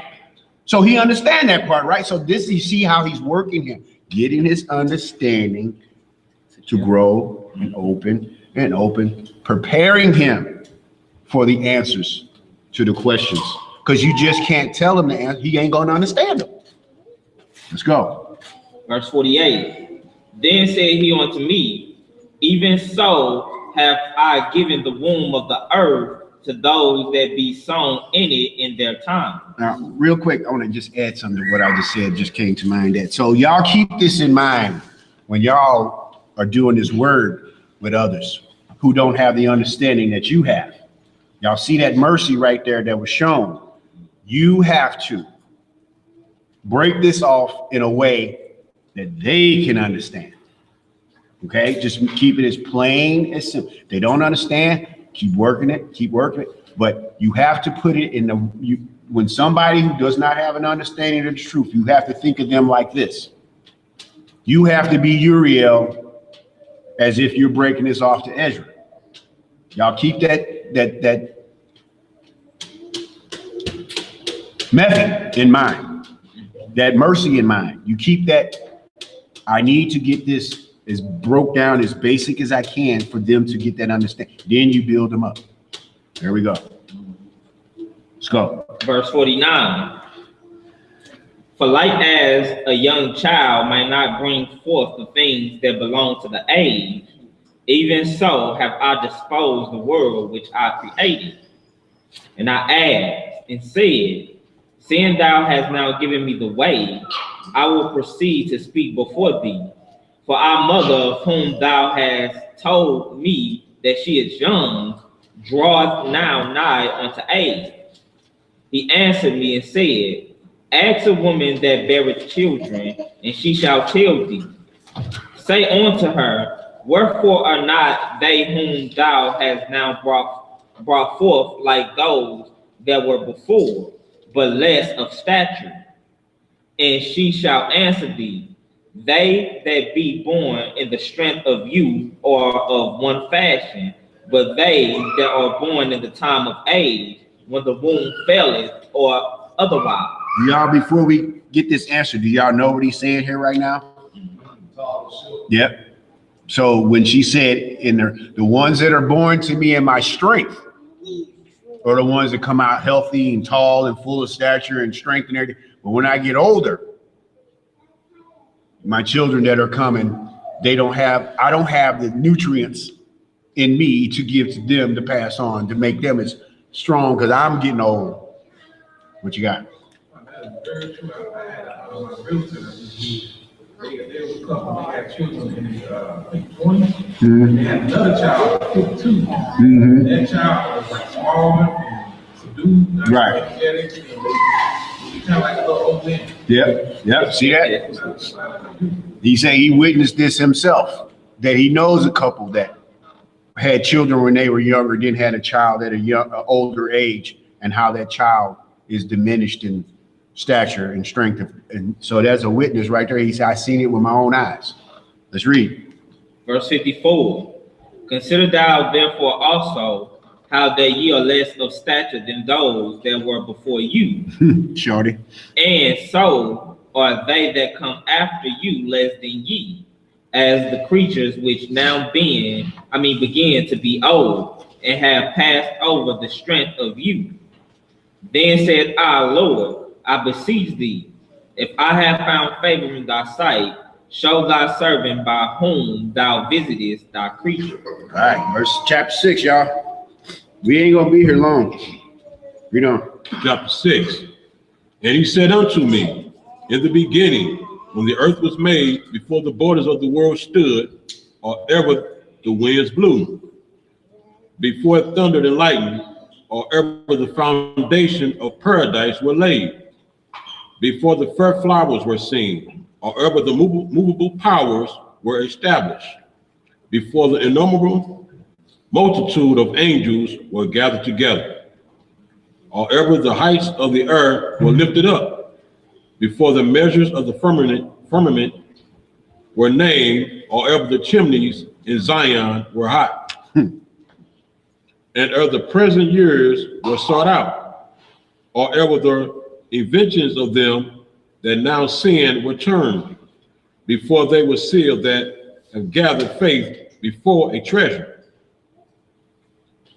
Then did I consider these things, and they all were made through me alone, and through none other.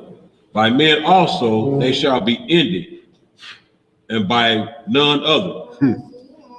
Then answered I and said, where shall be the parting asunder of the times?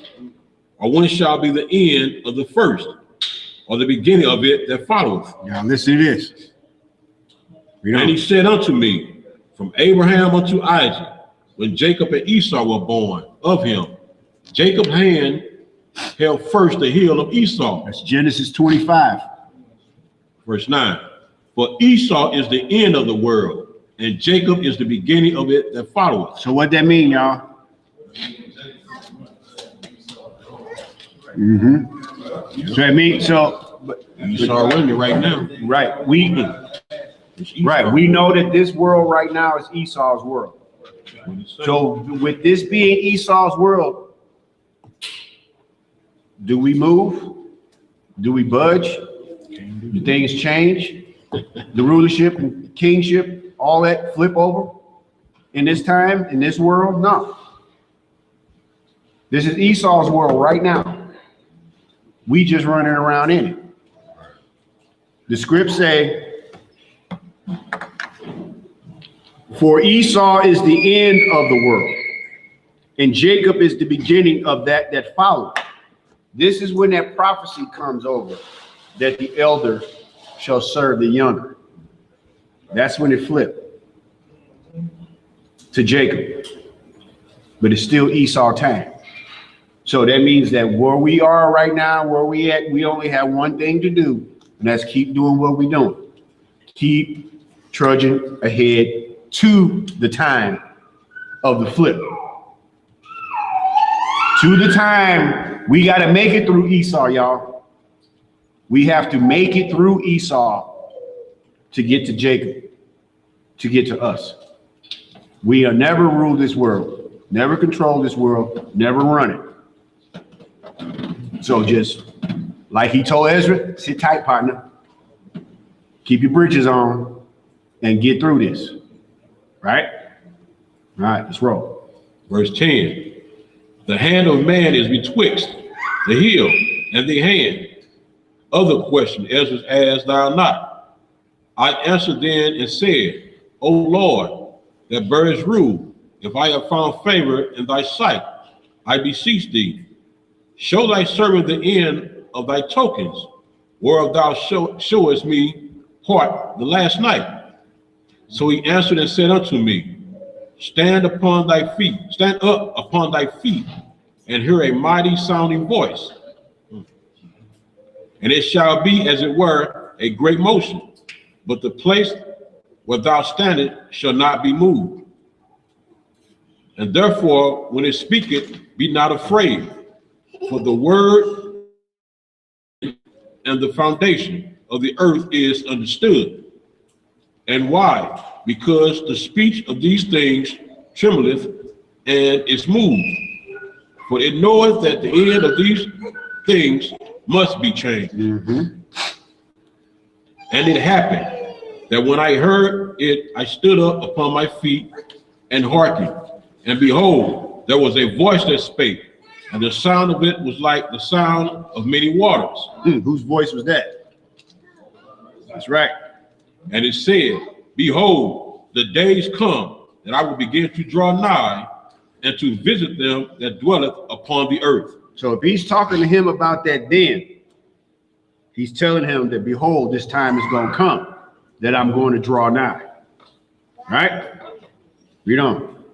And will begin to make inquisition of them, would they be that hurt unjustly with their unrighteousness, and when the affliction of Zion shall be fulfilled. And when the world that shall begin to vanish away shall be finished. And when the world that shall begin to vanish away shall be finished, then will I show these tokens. The book shall be opened before the firmament, and they shall see all together.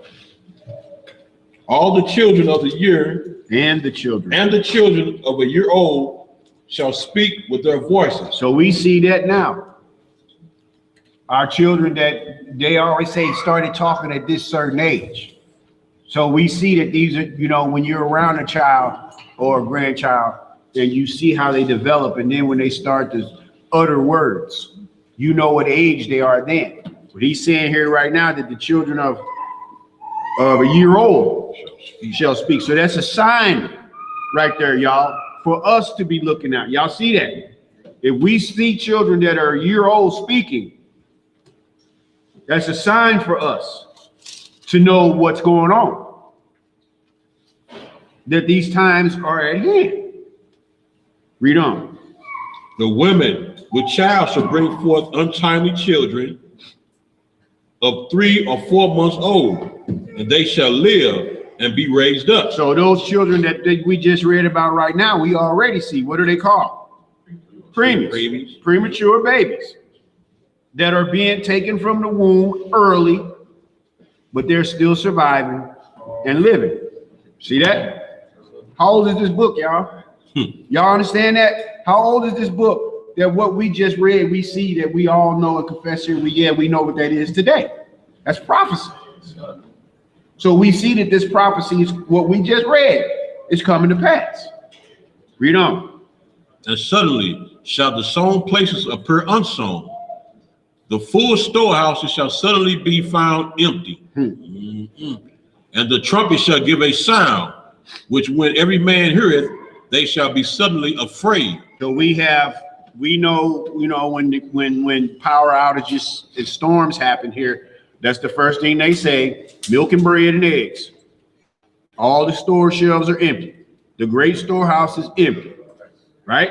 Then we see that the trumpet shall give a sound. We have warning systems now, tornado warning systems that are up all around these neighborhoods, that some of them now even have recorded messages that when you hear this sound, so that everybody is warned that the storm is coming, right? Every first Monday of the month. There's a test. Every first Monday. The TV channels do a test. The radio stations, we're going to do a pause for the calls. We're going to do a test for the emergency broadcasting system. Let's read. And eventually they're gonna tell you if your name start with A through J, report. Exactly. It's coming. It's coming. Yep. Verse 24. At that time shall friends fight one against another like enemies, and the earth shall stand in fear with those that dwell therein. The springs of the mountains shall stand still, and in 3 hours shall not run. Whosoever remaineth from all these that I have told, these shall escape and see my salvation and the end of your world. So you see that whoso remaineth. How can you remain? It said, whoso remaineth, how can you remain? By remain doing what you're doing. Because he make a way. Those that remain, he ain't saying I'm gonna make them remain. I'm gonna go around here and gather up some people that I'm gonna make remain. Remaining is on us. Do you want to remain?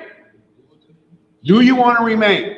See, that's why no matter what we do, from who we hear, anybody talking about this, it's on each and every one of you all to check the record. It's for you because it's your salvation. We have a responsibility to teach, but what we teach come out of here, right? We have your blood on our hands if we teach wrong, but it's for y'all to check us as well. Don't ever think y'all hear anything wrong that y'all can't raise your hand or say, I need to holler at you about something, or if I don't understand something. That's why you can raise your hands. But the point is, we all have our own responsibility to remain. You can't go by remain. I'm gonna go get me some remain. You have to. I can't remain for him. I can't remain for her. I have to remain for me. But I'm here to help remain because I need help remaining. That's why we here. All right, but it's on us. Keep reading. Verse 26. And the men that are received shall see it, who have not tasted death from their birth, and the earth and the heart of the inhabitants shall be changed and turned into another meaning. For evil shall be put out, and deceit shall be quenched. As for faith, it shall flourish. Corruption shall be overcome, and the truth, which has been so long without fruit, shall be declared. Y'all see that? The truth that has been so long without fruit. So that's a rebirth, right?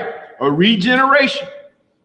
This is what we've had in all the wake up Jacobs and all that type of stuff. Y'all see the regeneration that we know that those of us who believe in the truth in these years that we have been in it, how it has grown. This ain't no fashion statement. This ain't just no putting on some garb and walking around here and trying to be cool with this thing. Y'all know from the beginnings of when we were down on Page and Taylor with a congregation that size,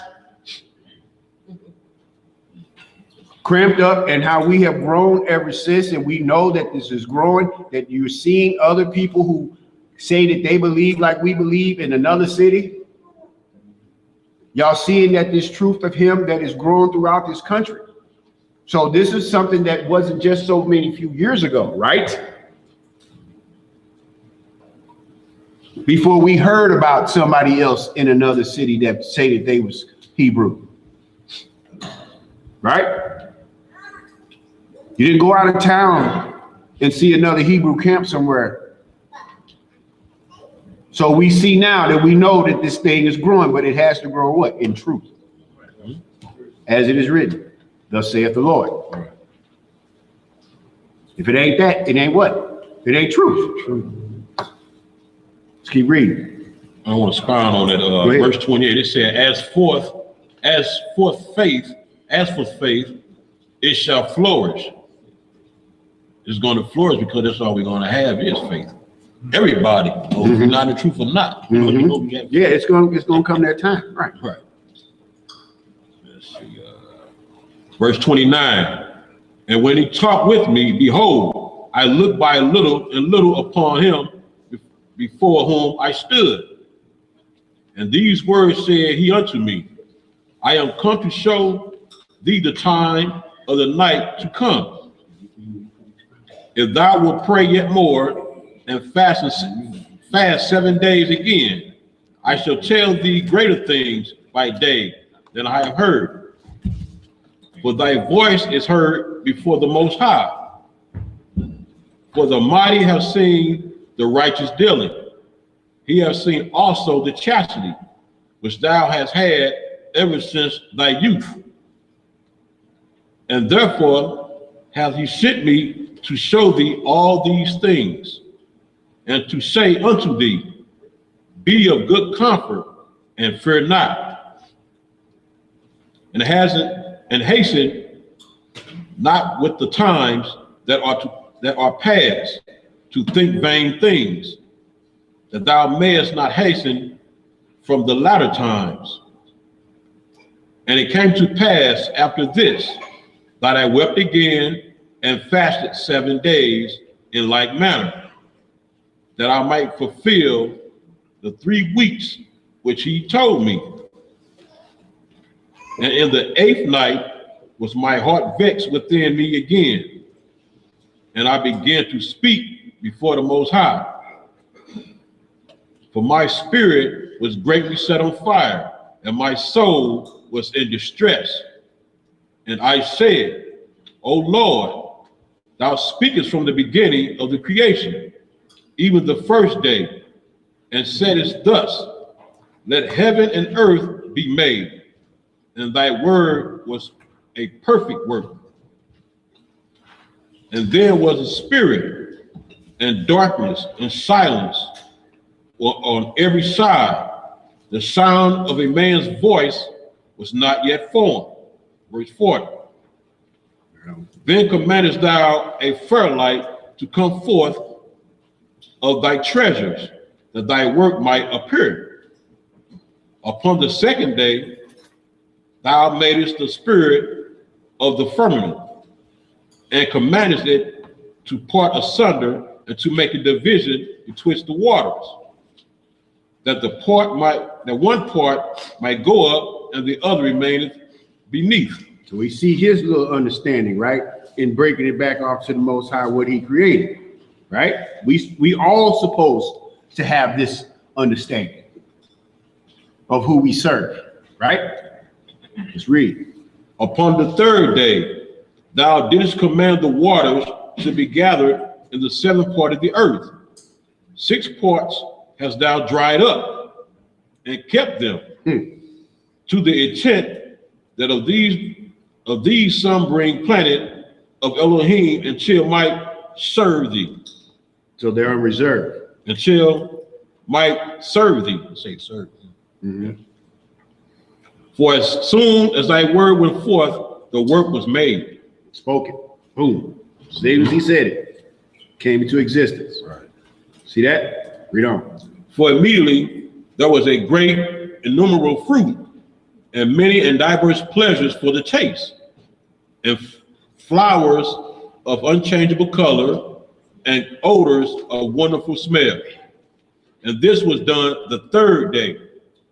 Upon the 4th day, thou commandest the sun should shine, and the moon give her light, and the stars should be in order.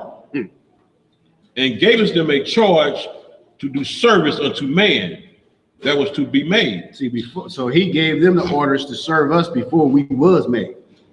On the 4th day. 4th day. Okay. Upon the 5th day, thou set it unto the 7th part, where the waters were gathered, that it should bring forth living creatures, fowls and fishes. And so it came to pass. For the dumb water and without life brought forth living things at the commandments of Elohim, that all people might praise the wondrous works. Mm-hmm. Thy wondrous works. Thy wondrous works. Then didst thou obtain 2 living creatures, the one called Enoch, and the other Leviathan, and didst separate the one from the other, from the 7th part, namely where the water was gathered together, might not hold them both. Unto Enoch thou gavest 1 part, which was dried up the 3rd day, that he should dwell in the same part, wherein are 1,000 hills. But unto Leviathan thou gavest the 7th part, namely the moist, and hast kept him to be devoured, of whom thou wilt, and when. Okay, so let me explain it real quick. The Most High has two beasts that are reserved for the last days. And we see that one of those beasts, the Leviathan, was given like the water part, and the Enoch was given the land part. If y'all remember, or go up and if y'all, we got fire sticks and cable and things like this, and we can look up stuff and search it out. There's a movie called The Gargantuans. It's like 1960s monster movie. And there was two brother monsters. One of them was brown and one of them was green. The green one was the water monster and the brown one was the land man. Okay? And they were, one of course lived in the water, the other one lived in the sea. One was good, one was bad. But if y'all watch this is where they got that concept from. This is where they got, we're gonna take these Most High's monsters in the end times that he has reserved to do his will then. They know these scriptures. So that was the basis of that movie. Y'all just watch the movie. It's just, you see, it's just two brother monsters. One of them was good, one was bad, one was brown, one was green, one was water, one was land. But they were giants. The Gargantuans. Yep. Yeah. Like a guy is on a Godzilla type of thing.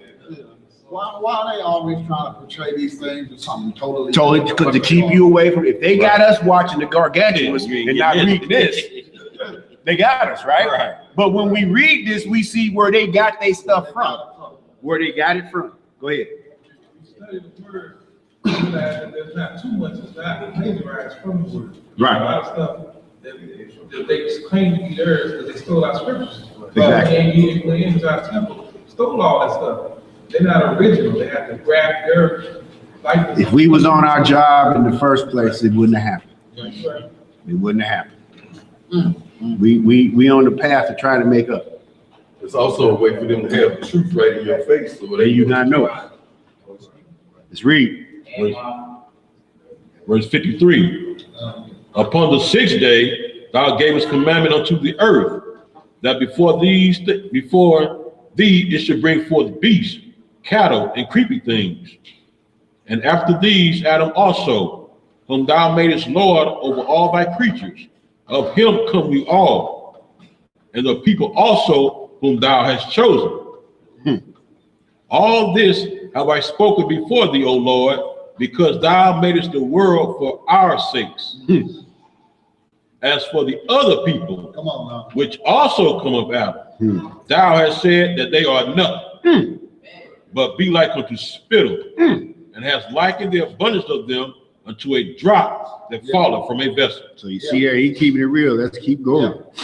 And now, O Lord, behold, these heathen, which have ever been reputed as nothing, have begun to be lords over us and to devour us.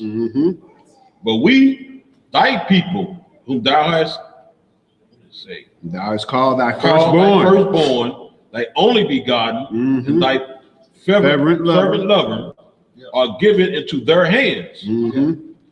If the world now be made for our sakes, why do we not possess an inheritance with the world? How long shall this endure? So you see, I ain't gotta say nothing. We see where we're going with this. We see where we're going with this. We left off with question marks, right? End of chapter.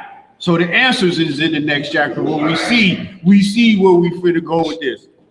What you got? The scripture is kind of answering what he said. Those who know the way don't know to be for the many stripes.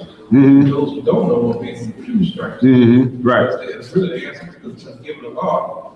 That's why if you disobey, that's why Right. so many. And we see that he's still in this. I don't understand why, Lord.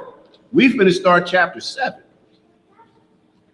And we know that he has to be given the understanding. And right now we still see, I just don't get it, Lord. I just don't get it. I don't get it. Let's read. Chapter 7.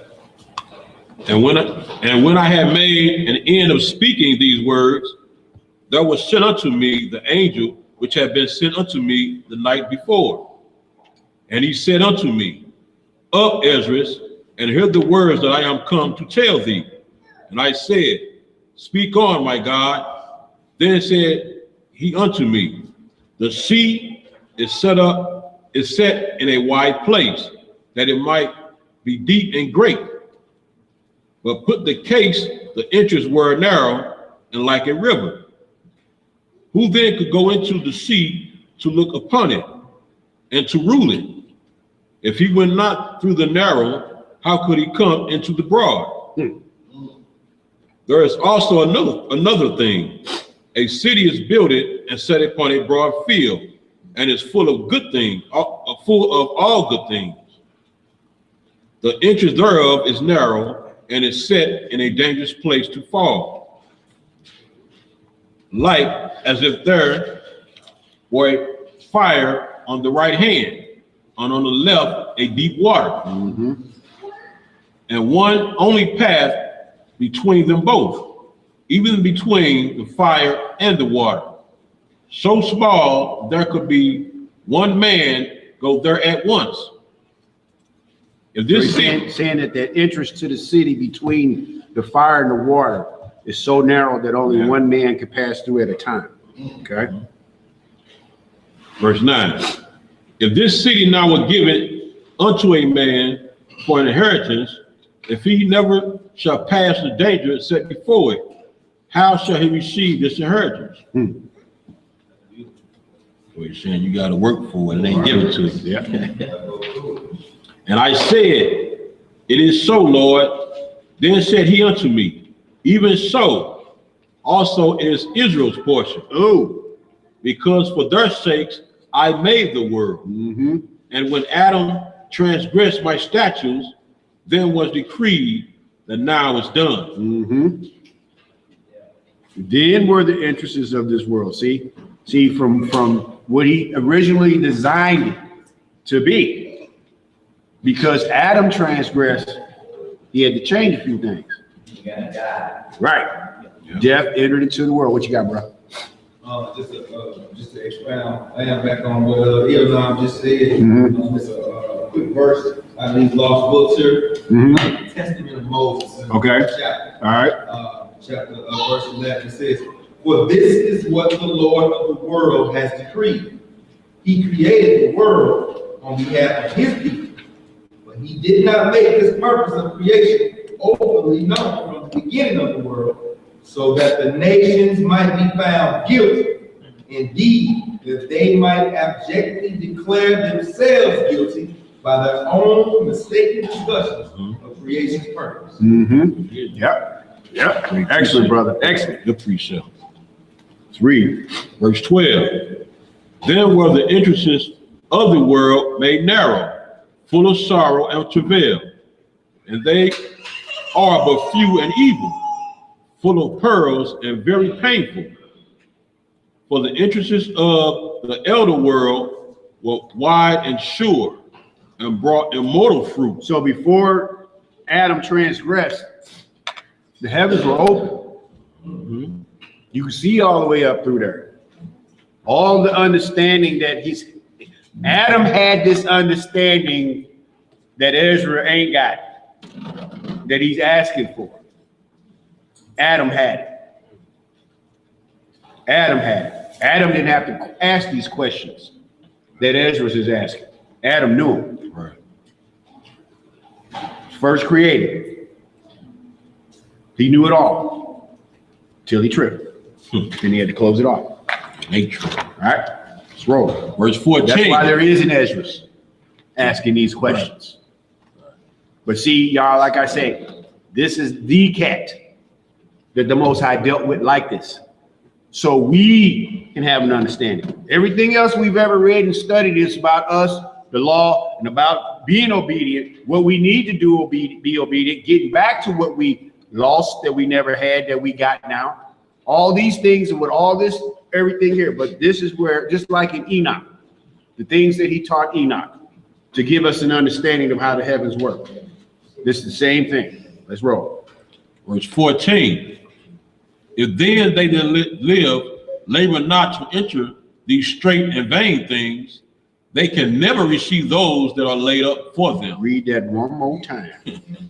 If then they that live labor not to enter these straight and vain things, they can never receive those that are laid up for them. Now, that's pretty much self-explanatory there, but because the things have changed, because this path has been straight and narrowed down for us to squeeze through one man at a time, right?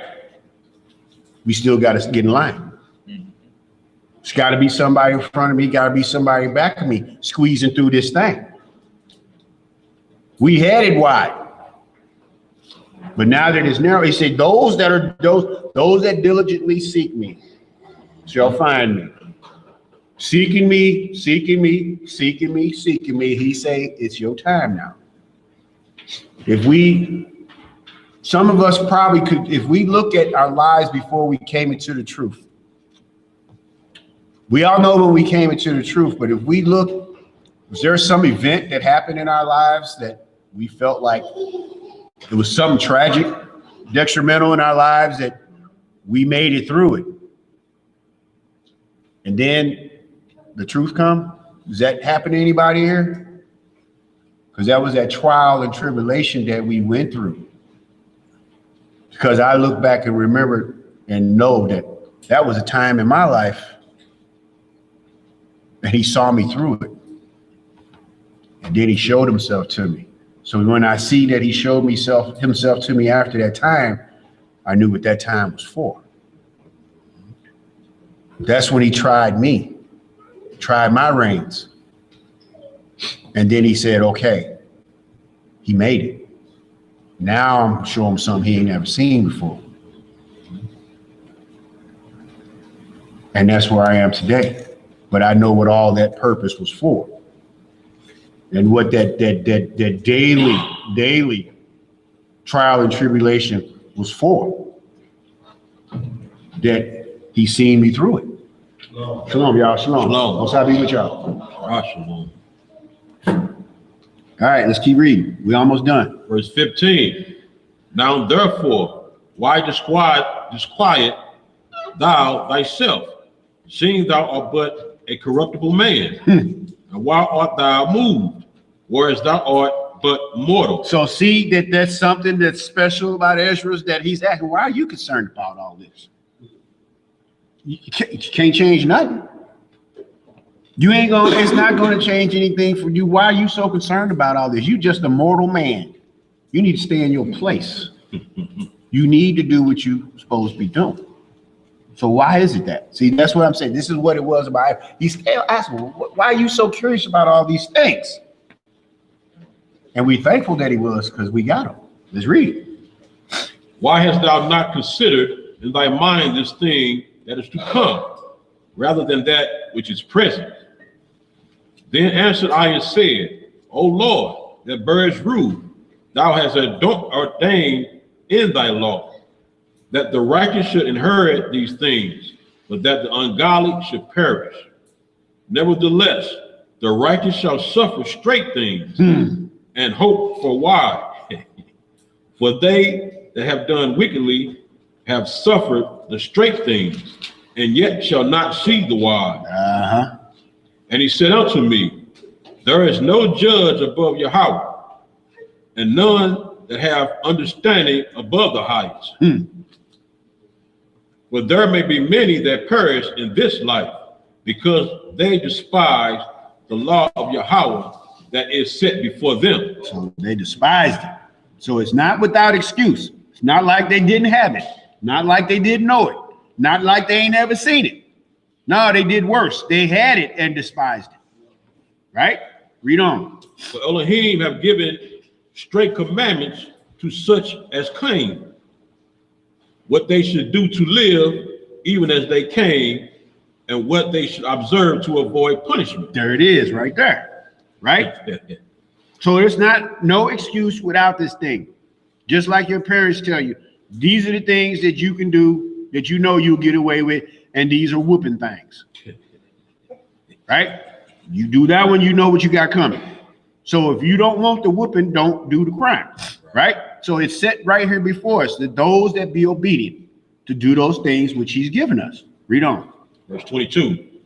Nevertheless, they were not obedient unto him, but spake against him, and imagined vain things, and deceived themselves by their wicked deeds. Deceived themselves by their wicked deeds.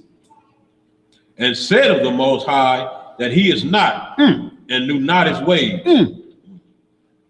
But his law have they despised, and denied his covenants, and his statutes have they not been faithful, and have not performed his works. And therefore, Esdras, for the empty are empty things, and for the full are the full things. Behold, the time shall come that these tokens which I have told thee shall come to pass, and the bride shall appear, and she coming forth shall be seen that now is withdrawn from the earth. I had a thing I wanted to say in another verse, but it came right up in here. What we just read about this, about the people who know the Most High and despise his ways and say, no, we ain't with that. We're going to live our lives, do what we want to do. Forget that. Them same people that are so bold in telling him that they don't believe in him, you don't exist. What do y'all think is going to happen when they yield up the ghost and see him? The point I want to make is that no matter who you were in this life, in this world, whatever status that you may have attained, we know that Christ walked this face of this earth, and he was the only one that walked it without sin, right? Who was the most important man that we know of in the flesh, carnally, sinner, under him?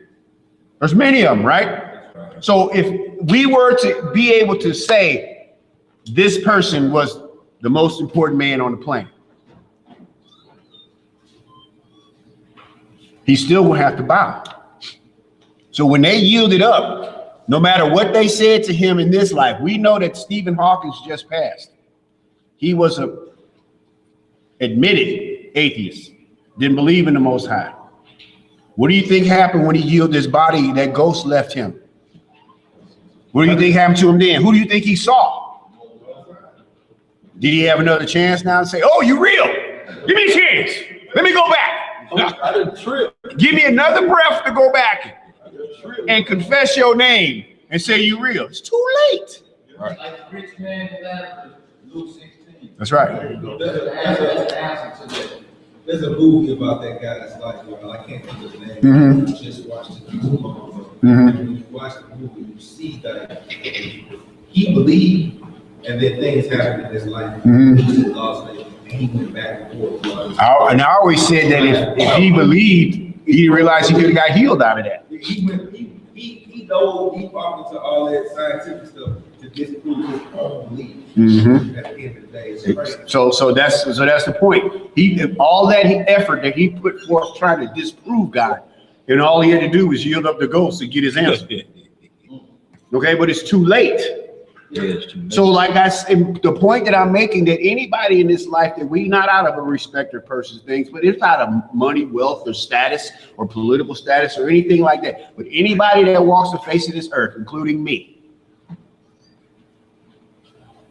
that whatever it is I'm putting forth in this life to get to where I want to be with him, to the other people who say, no, none of this is real. And you have people who set out to try to disprove this, but the fact of it is that you have no more status now. You have no more voice to speak back, to say even that I was wrong.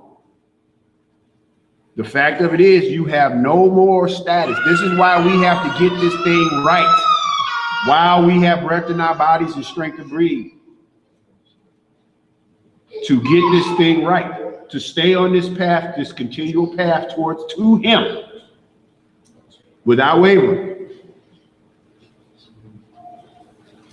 They have no more status that they had in this life to be able to stand up to like this to him, you still ain't real. No, that's all gone and done, over with. Even when we saw, like he said in Luke 16, an example of Lazarus' bosom, that man was on the other side. The rich man was over there on that other side seeing this thing. But it was too late for him. But can I? Nope. What did he tell him? I need to go warn my brother. Nope. They already got it. They got Moses and the prophets. They got the same thing you had. You chose not to look at it. That was whose choice? His. Let's read. In 2 Ezra chapter 7, verse 27. And whosoever is delivered from the foresaid evils shall see my wonders. For my son Jesus shall be revealed with those that be with him. And they that remain shall rejoice within 400 years.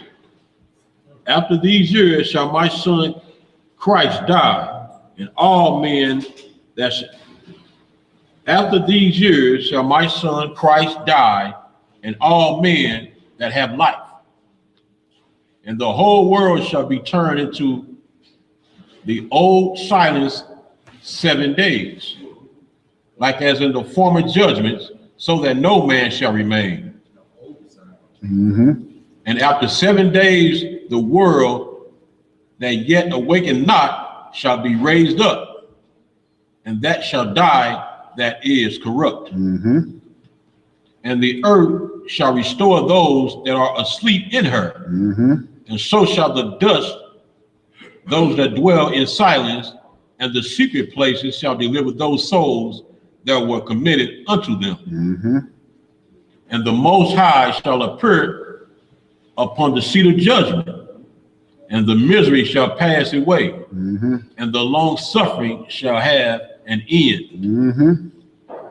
So y'all see when this time of all these things are ending, but they're not yet.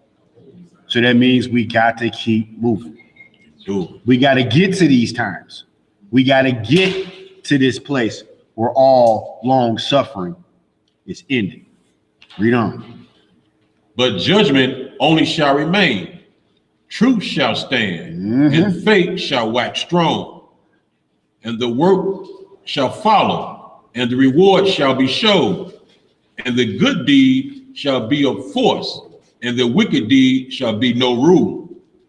Then said I, Abraham prayed first for the Sodomites, and Moses for the fathers that sinned in the wilderness, and Jesus after him for Israel in the time of Achan, and Samuel and David for the destruction, and Solomon for them that should come to the sanctuary, and Elias for those that receive, and Elias for those that receive rain, and for the dead, that he might live, and Ezekiel for the people in the time of Sennacherib, and many for many.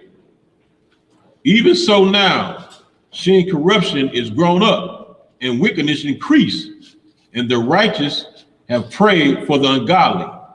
Wherefore shall it be not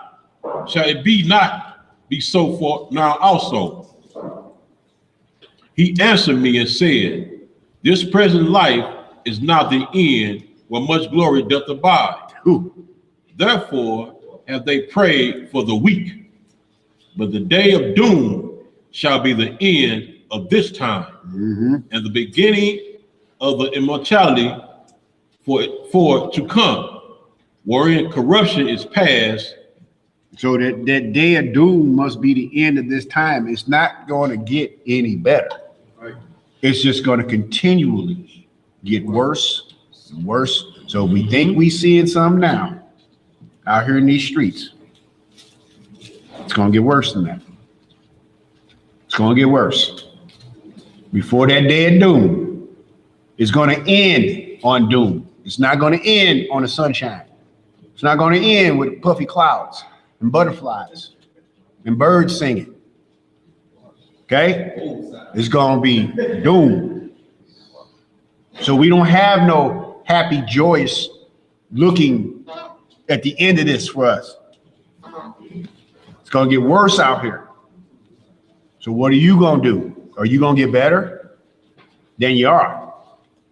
It's as it gets worse, you need to be getting better at these, because you're gonna need them. Let's roll. Verse 44.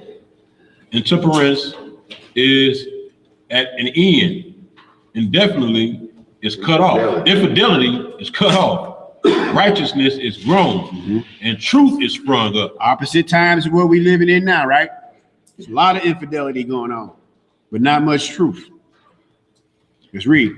Then shall no man be able to save that is destroyed, nor to oppress him that have gotten the victory. I answered then and said, This is my first and last saying, that it had been better not to have given the earth unto Adam, or else, when it was given him, to have restrained him from sinning. See, so this is still under his understanding. It would have been better if you just didn't create Adam at all, than for us to have to go through what we're going through. Or if you did create him, why didn't you stop him? Why didn't you intervene? Why didn't you say, Adam, what did I tell you? You forgot? So see, this is why it's all of this about this understanding. This man is still standing here questioning. You should have just created us, Lord, for us to have to go through what we're going through. Robots. Right? So let's read and see this. Verse 47. For what profit is it for men now, in this present time, to live in heaviness, and after death to look for punishment? So what profit is there for me to go through this life full of sin, in sin, and a sinner, and all this heaviness? What profit is that for me? Go ahead. O thou Adam, what hast thou done? For it was thou that sinned. Thou art not fallen alone, but we all that come of thee. So it says here, O thou Adam, what hast thou done? For through it was thou that sinned. Thou art not fallen alone, but we all that come of thee. So his transgressions, this is not the term that we were born into sin. This is not that term. We were not born into sin, but because of his transgression of what he did, sin came into the world. And now we're born. And we be nothing but sinners. It's not my fault that Adam transgressed. But because of his transgressions, I have this to get it right with. He died for me and rose 3 days later for me to have that narrow path out of this. Yeah. See that? That little bitty tiny way out. I got to get through there. He made a way for me. It's up to me. I'm going to squeeze my fat belly in there, but I'm in there. Let's roll. Verse 49. For what profit is it unto us if there be promised us an immortal time, whereas we have done the works that bring death? So what he's saying is that if like the one like just right before this one, it said, what profit is that for me to be born into this world and be a sinner and only have punishment awaiting me at death? What profit is that? The only profit that there is there's not punishment waiting for me at death. If I have punishment waiting for me at death, that's my fault. It's not his fault. It's not your fault. It's my fault. That's right. I didn't have no one to blame. So, but because I know I don't want punishment waiting for me at death, then what am I supposed to do? I thank him for allowing me to know the way out of this. I can't help it. Because if I didn't, If I didn't, it'd been without excuse for me not to find out, right? So if I had punishment waiting on me at death, say, Lord, I didn't, that need right there, right there, right there. These are the times that you had, but you chose not to. You chose not to. So if I turn my back on this, that's what's the only thing expected of me. That's the only thing I deserve. But I'm not going to sit here and tell you and tell the world that I know I'm in with this thing till I give up my breath. This is something I got to keep trying. I got to get up tomorrow first. I have to rise again tomorrow to have another day to keep trying. I don't rise tomorrow and be like, phew, it's Sunday. I'm taking a day off from you, Lord. See you Monday. No, I got 3 of them to get in tomorrow, minimum. Got 1 to do left tonight, minimum. There is no, I'm taking my day off from saying 3 to you. Or I'm gonna sit here and say all 3 of them at one time and be done with you. No. No. So if punishment is waiting for me at the end of my life, at my death, it's nobody's fault but mine. But I'm begging and pleading every day for him to have mercy on my soul. For the things that I see here, the things that I read, the things that I study, the things that he promised me, that if I do these things, that's all on me. I pray and ask him for strength to endure to the end, that I may be saved. I tell him all the time, Lord, I want to be with you. I want to be that pillar in your temple. I want to play in your band. I want to do everything there is that I can for you. And I also want to do it here and now. I do not want to stand before him and lack anything, but I know that I will, but I don't want to. I don't want him to say, you missed that one. All I ask him to show me all of them. Whatever you want for me to do, whatever you need me to do, whatever you got for me to do. Reveal it to me, show it to me so I can do it. And that's what we all supposed to be saying. We know what this is.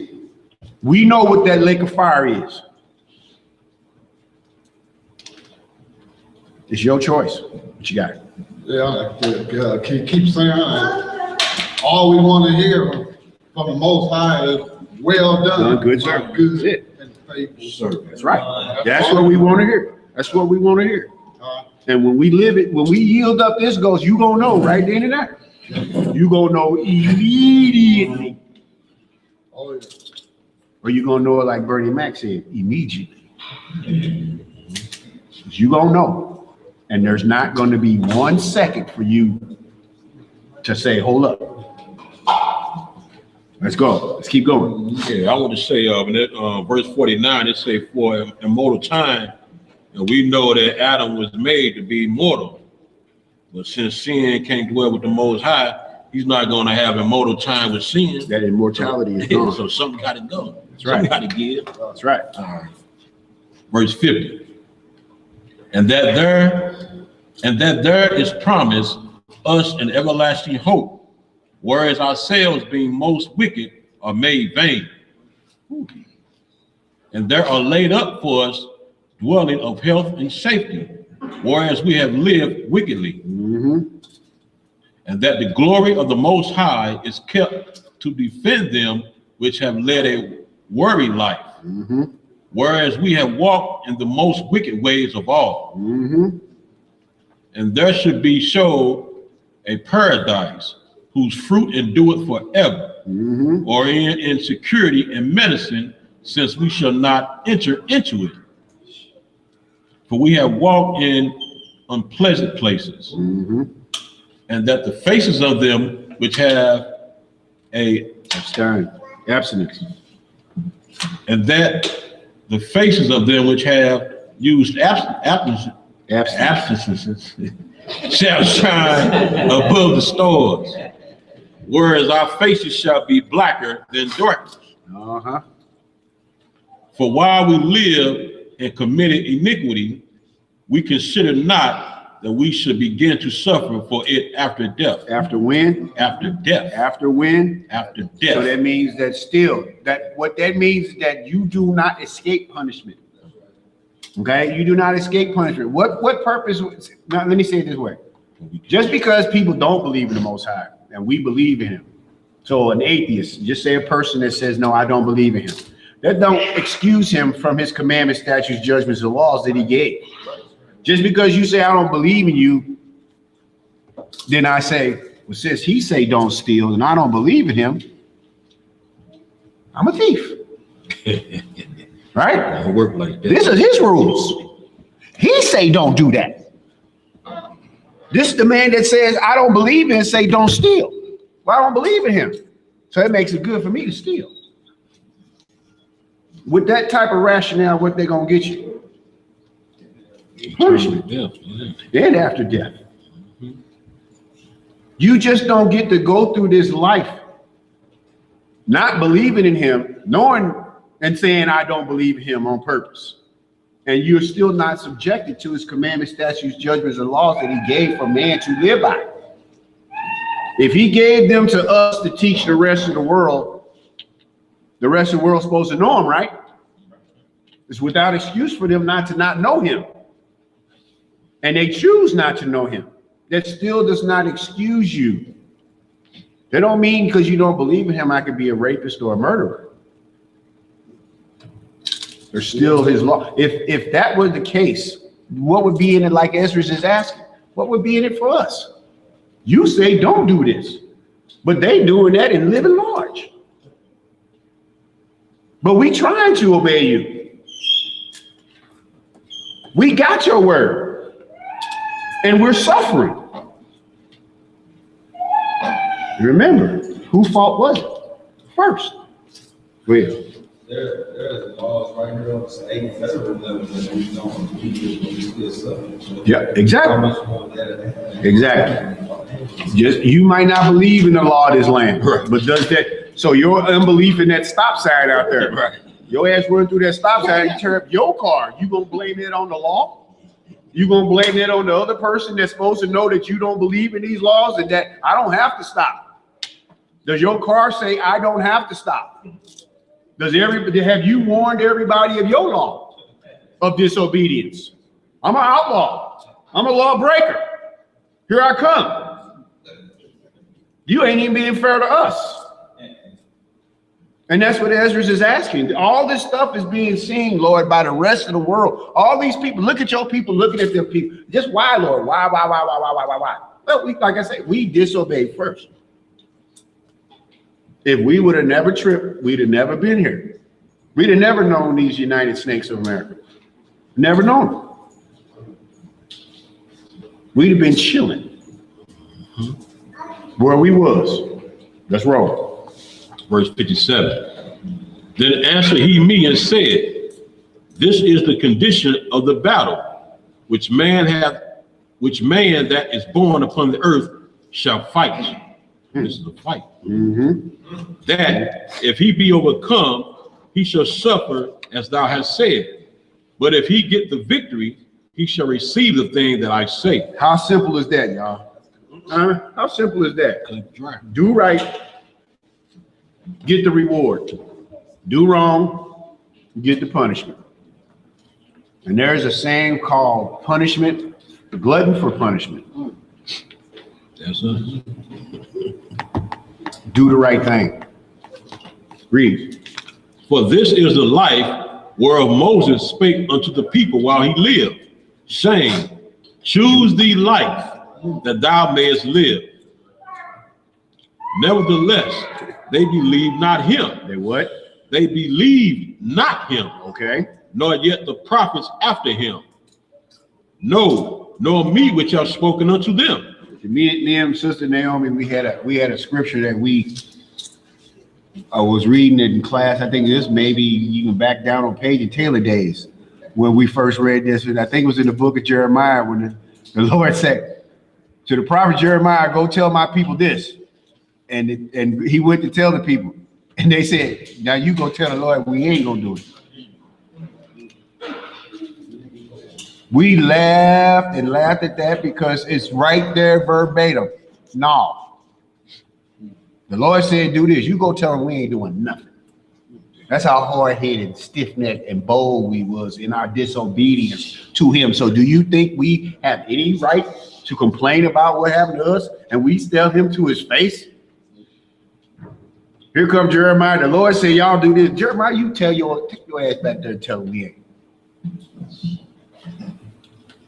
That's how bold, strong we was in our disobedience. So what can we expect? What can we expect? But is my life that of their disobedience? Am I paying for that exact disobedience? My life is fine. If he say you keep doing these things, you can have these things. So I'm not being punished for their disobedience. I'm here and I have disobeyed myself. That's what I'm being charged with, my disobediences. I'm here in this land, but I'm still disobedient myself. And he punishes me for what I did, not what they did. I got my own problems that I'm trying to rectify in staying with him because I know what I got to do. So let's do it. Read on. Verse 61. That there should not be such heaviness in their destruction, as shall be joy over them that are persuaded to salvation. So it says their destruction shouldn't be that heavy as it is if they celebrating because they're doing right. It's like the destruction is harder on them than it is when they're doing right. Read on. I answered then and said, I know, Lord, that the Most High is called merciful, and that he has mercy upon them which are not yet come into the world, and upon those also that turn to his law, and that he is patient and long-suffering, those that have sinned as his creatures. See that? See that? So he still has love for you and patience and long-suffering while you getting your crap together. See that? While you still working yours out on that path to him, he's patient with you. He understands we're going to make mistakes, but he knows what we own. He knows we coming to him. That those that he's merciful, that those that seek after his law, those are what he's saying. Even though you make mistakes, I still got you. I'm still with you. You ain't turned from me yet. Read on. And that he is bountiful, for he is ready to give where it needed, and that he is of great mercy, for he multiplied more and more mercy to them that are present and that are past, and also to them which are to come. For he shall not multiply his mercies, for the world will not continue with them that inherit therein. And he pardoned, for if he did not so of his goodness, that they which have committed iniquities might be eased of them.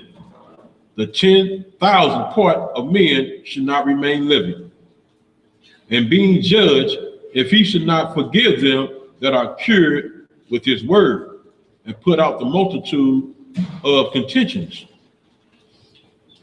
there should be very few left peradventure in an innumerable multitude. So if there was more, there wouldn't be enough people left if he didn't cut this thing off. Right? Read on. Chapter 8. We got 8 and 9, 1 through 20, 1 through 16. Say chapter 8. Yes, sir. All right, Second Ezra chapter 8, verse 1.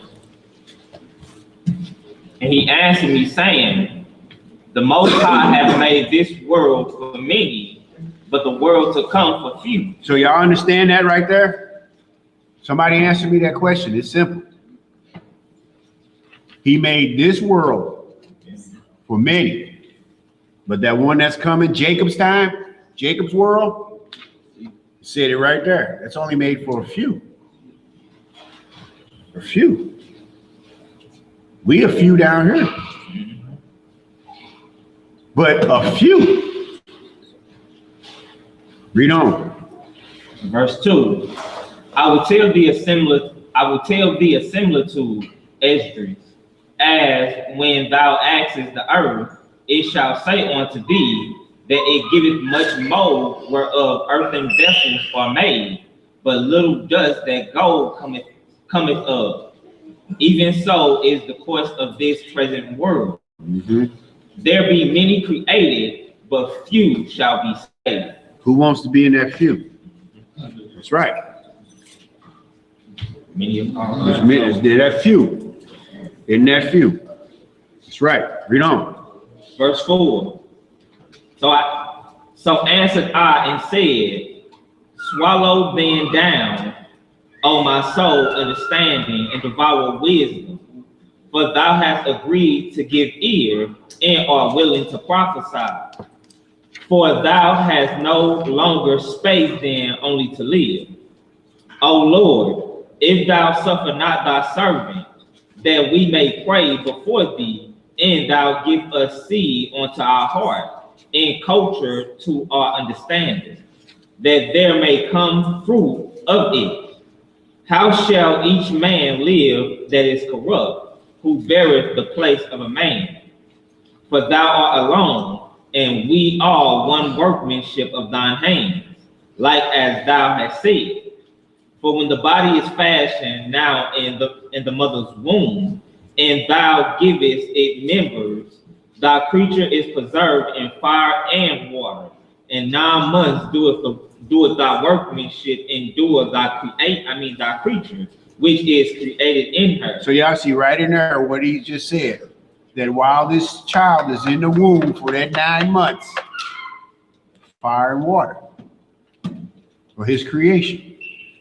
And you forming the hands in there. You see how he's breaking this off? Who knows what's going on in the womb? See what I'm saying? But how do we get this understanding? Let's read. Verse 9. But that which keepeth and is kept shall both be preserved. And when the time cometh, the womb preserved delivereth up the things that grew in it. But thou hast commanded out of the parts of the body, and it is to say, that is to say, out of the breast milk to be given, which is the fruit of the breast. Y'all see how that is correlated right there? Milk, the fruit, is the food that comes from the source being the breast. Read on. Verse 11. That the thing which is fashioned may be nourished for a time, till thou deposited it to thy mercy, disposed it to thy mercy. Thou broughtest it up with thy righteousness, and nurturest it in thy law, and reformest it with thy judgment. And thou shalt mortify it as thy creature, and quicken it as thy work. If therefore thou shalt destroy him which with so great labor was fashioned, it is an easy thing to be ordained by thy commandment, that the thing which was made might be preserved. Now therefore, Lord, I will speak, touching men in general. Thou knowest best, but touching thy people, for whose sake I am sorry, and for thine inheritance, for whose cause I mourn, and for Israel, for whom I am heavy, and for Jacob, for whose sake I am troubled. Therefore will I begin to pray before thee for myself and for them. For I see the falls of us that dwell in the land. So he's seeing it now. I've been putting up all this stuff with these people that I've been straight up stomped down for. But I understand we've been tripping. Okay, keep going. Verse 18. But I have heard the swiftness of the judge which is to come. Therefore hear my voice and understand my words, and I shall speak before thee. This is the beginning of the words of Ezra, before he was taken up. And I said, O Lord, thou that dwellest in everlastingness, which beholdeth from above things in the heaven and in the air, whose throne is inestimable, whose glory may not be comprehended, before whom the host of angels stand with trembling, whose service is conversant in wind and fire, whose word is true and sayings constant, whose commandment is strong and ordinances fearful, whose look drieth up the depths and indignation maketh the mountains to melt away, which the truth witnesseth. O hear the prayer of thy servant, and give ear to the petition of thy creature. For while I live, I will speak, and so long as I have understanding, I will answer. O look not upon the sins of thy people, but on them which serve thee in truth. So now look right here. Now in recent classes, we was teaching on about us, not worried about the rest of the world, but being concerned about us as fellow believers, as like our family that's here today, our family that's out here in the world, that we are supposed to be caring and worrying about only other fellow believers and not the wicked people. What happens to the wicked people, we're not supposed to be concerned with. We're not supposed to be concerned with anybody else other than us. As opposed to, you know, we not saying that the rest of the world is cursed from us and we don't have anything to do with them. I don't want nobody to get me twisted in what I'm saying. As opposed to, we as people, we are our first priority amongst each other. But yes, we do alms and feeding the poor and helping out any way we can in this world out here, because the people out there are the ones we fishing for. The ones that's out there are the ones that we are trying to bring into this. We are trying to let them know, hey, this ain't what's happening in this world. We try to get to the world to come. Do you want to come? We can set you up on the path to get you started, get you right, build you up on that. So no, we're not talking about condemning them. So we better do it. So what he's saying right here, what we're getting ready to read. Now I'll be quiet. It'll explain. Verse 27. Regard not for wicked inventions of the heathen, but the desire of those that keep thy testimonies in afflictions. Think not upon those that have walked faintly before thee, but remember them which according to thy will have known thy fear. So he's saying that all the things that we've been reading about, all this stuff these other wicked people have been doing, he the only one been worried about it. Lord, they doing this, they doing this, they doing this, and they're still prospering. Now he's telling them, don't look at them, look at us. Keep going. Verse 29. Let it not be thy will to destroy them which have lived like these, but to look upon them that have clearly taught thy law. Take thou no indignation at them which are deemed worse than thee, but love them that always, put their trust in thy righteousness and glory. For we and our fathers do languish of such diseases, but because of us sinners, thou shalt be called merciful.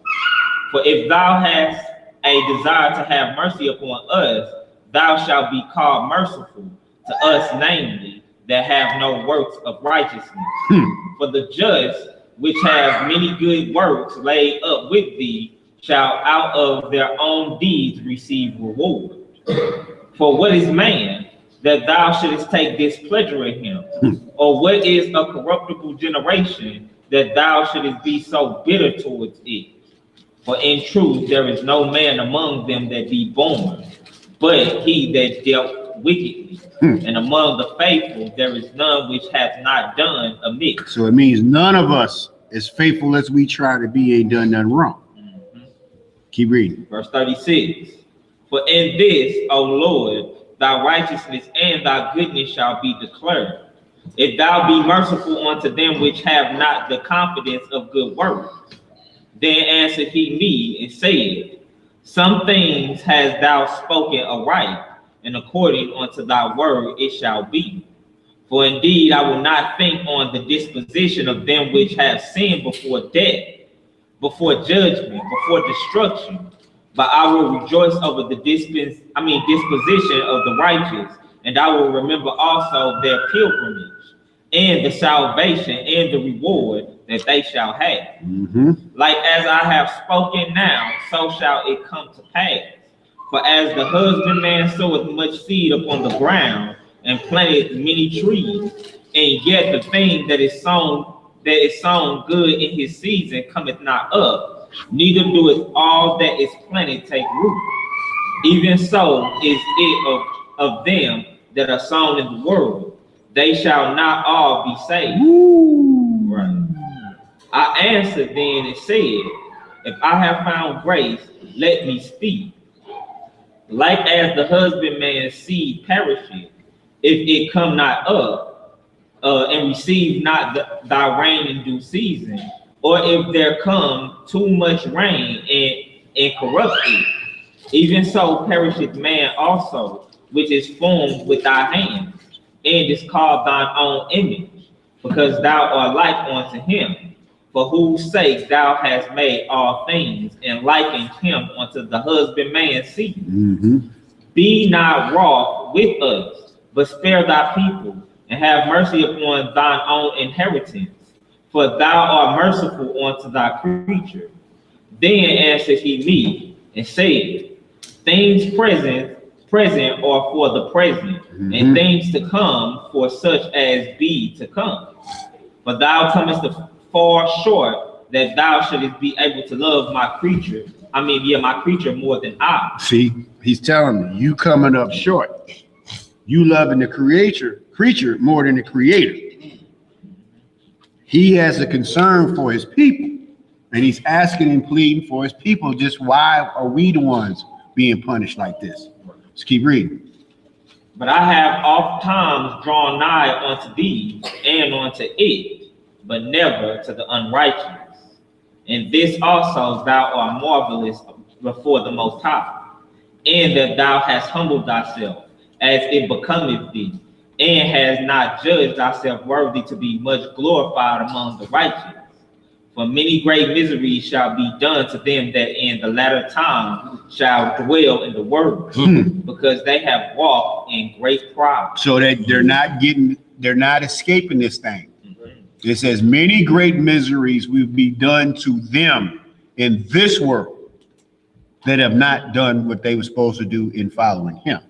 So like I said, the escapement of not believing in him, you still does not excuse you from his punishment in this life. You don't get to live carefree in this world and don't acknowledge him, and then just end up in the lake of fire. So you get to live all this life that's successful and have everything, the trappings of this world, and then go to the lake of fire. But you live good here. No. Let's roll. Verse 51, but understand thou for thyself, and seek out the glory of such as be like thee. For unto you is paradise open, the tree of life is planted. The time to come is prepared, plenteousness is made ready, a city is built, and rest is allowed. Yeah, perfect goodness and wisdom. The root of evil is sealed up from you, weakness and the moth is hid from you, and corruption is fled into hell to be forgotten. Sorrows are past, and in the end it showed the treasure of immortality. So these are the things that we're reading right now. Is what they're breaking it down as how it is the gift for you that's in the kingdom. In the kingdom, there is no more sorrow. So y'all keep this in mind, that this is a time when this is all done, when this world is over. This is how we look and see and get clues and hints to know what it's like, to give us more to meditate on, to give us more to look forward to let us see, yes, I'm getting to a time where there's no more moth and corruption and pain. I'll be free of all of these things. If we knew what it felt like to lose one of them in this life. You see what I'm saying? Let's read. Verse 55. And therefore ask thou no more questions concerning the multitude of them that perish. For when they had taken liberty, they despised the Most High, thought scorn of his law and forsook his ways. So he said right there, and therefore ask no more questions concerning the multitude of them that perish. Don't worry about them. Don't worry about them. For when they had taken liberty, liberty's freedom, they were free to do as they chose. Where we are right now, we are free to do as we choose. We choose to be here today. They choose to tune in here today. For when they had taken liberty, they despised the Most High, thought scorn of his law, and forsook his ways. Keep reading. Verse 57. Moreover, they have trodden down his righteousness and said in their heart that there is no God, yea, and that knowing they must die. For as it says, and all of that they did, and knowing that they gonna die. So they trusted in themselves. They trusted in themselves to say, I'm gonna take a gamble with this. They gamble with their very souls. They gamble with their afterlife. They gamble with all eternity. That they took a gamble of going to the lake of fire than going to the kingdom. Right? We shooting dice like that with our salvation, with our righteousness. Are we rolling out? Huh? Are we doing that? But this is what they doing. Because he said, don't worry about them. We are supposed to be who we supposed to worry about. Let's keep reading. Verse 59. For as the things aforesaid shall receive you, so thirst and pain are prepared for them. Whew. For it was not his will that man should come to naught. See that? It wasn't his will that Adam transgressed. And that we are all from the... Think about this, y'all, and I'm trying to say this very carefully. That from the very beginning, that when Adam was created, it started off wrong. Yeah. Sin came in through the world through one man. Scriptures remind us through that throughout. So at the very beginning of this, it's been wrong. But he says, it's up to you to get out of it, because it was up to us to get in it. I gave it to you. You chose to do what you did, but because I love you, because I have mercy on you, because I have chosen you, I'm gonna give you my son to get you out of this. He could have just simply made it right. Then Ezra say, why did you even create Adam? Why you create us to have to live through this? Why? What was the purpose? Should have just not created us to have to live through this and then have death and punishment to await us when we die? This little nigga questioning him like that. Questioning the Most High, but this is his understanding. It'd have been better if you just didn't have created us at all than to create us, and this is what we did. And the whole existence and creation. But that's his understanding of this time. This time. We trying to get to this time. Get to where it is right. And the way it was supposed to be intended. We have to get to there. And this one was given. This one was given. And it was easy. But we tripped. Now the one that we have to work for.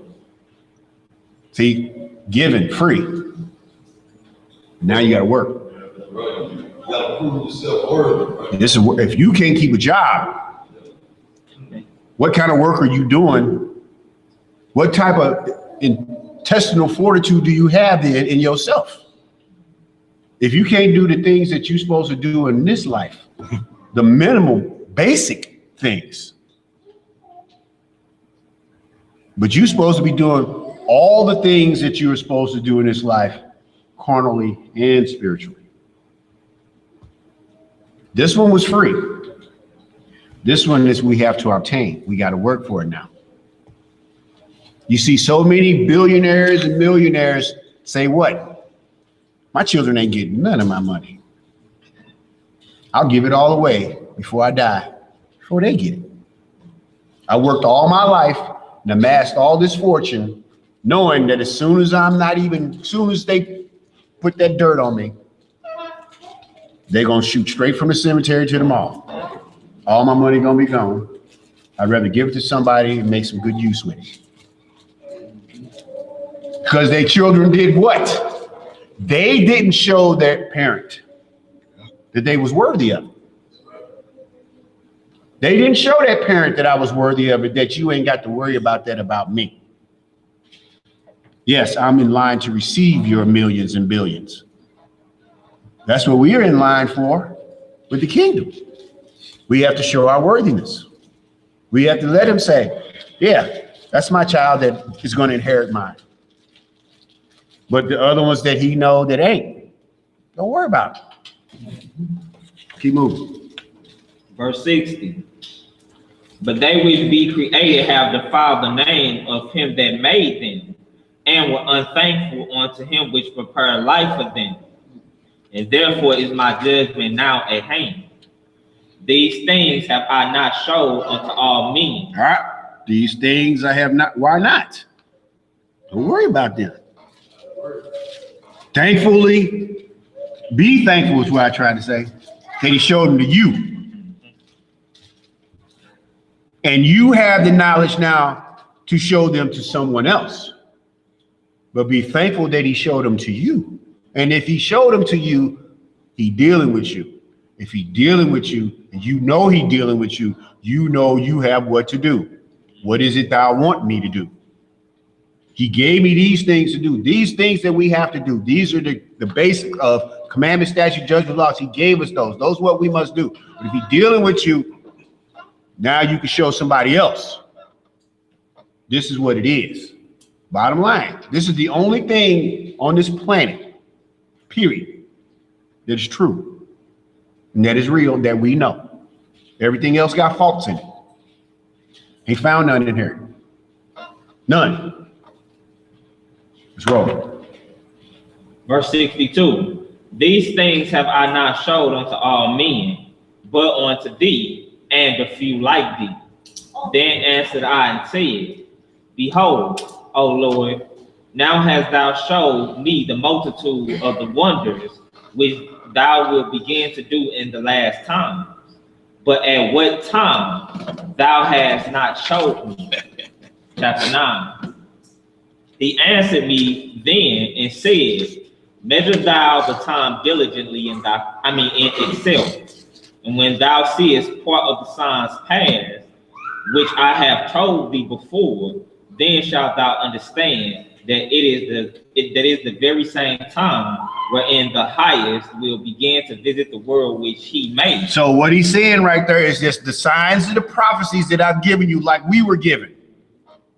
We see a boy, child, a girl, a child at 1 year of age speaking as a sign for us. We already seen that there's such things as premature babies. So he's telling him right there, when you see these signs, you know that the Most High is drawing near back to his people. So we have given them signs of that. We don't have to say, how long, Lord? We've already been given enough signs to know that he's near, right? We just got to keep doing what we're supposed to be doing. That's it. Read it on. Verse 3. Therefore, when there shall be seen earthquakes and uproars of the people in the world, Seen them? then shalt thou well understand that the Most High spake of those things from the days that were before thee, even from the beginning. For like as all that is made in the world hath a beginning and an end, and the end is manifest, even so the times also of the highest have plain beginnings and wonders and powerful works, and endings and effects and signs. And every one that shall be saved and shall be able to escape by his word. Whose works? His work. Whose works? His works. Whose works are those? Your works. Your works. that you were able to escape. Pastor can't save you.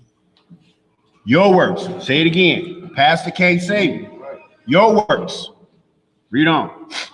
And by faith, whereby ye have believed, shall be preserved from the said pearls, and shall see my salvation in my land and within my borders.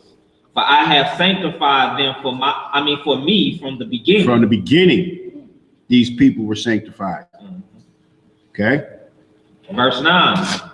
Then shall they be in pitiful case, which now have abused my ways, and they that have cast them away despitefully shall dwell in torment. Woo. For such as in their life have received benefits and have not known me.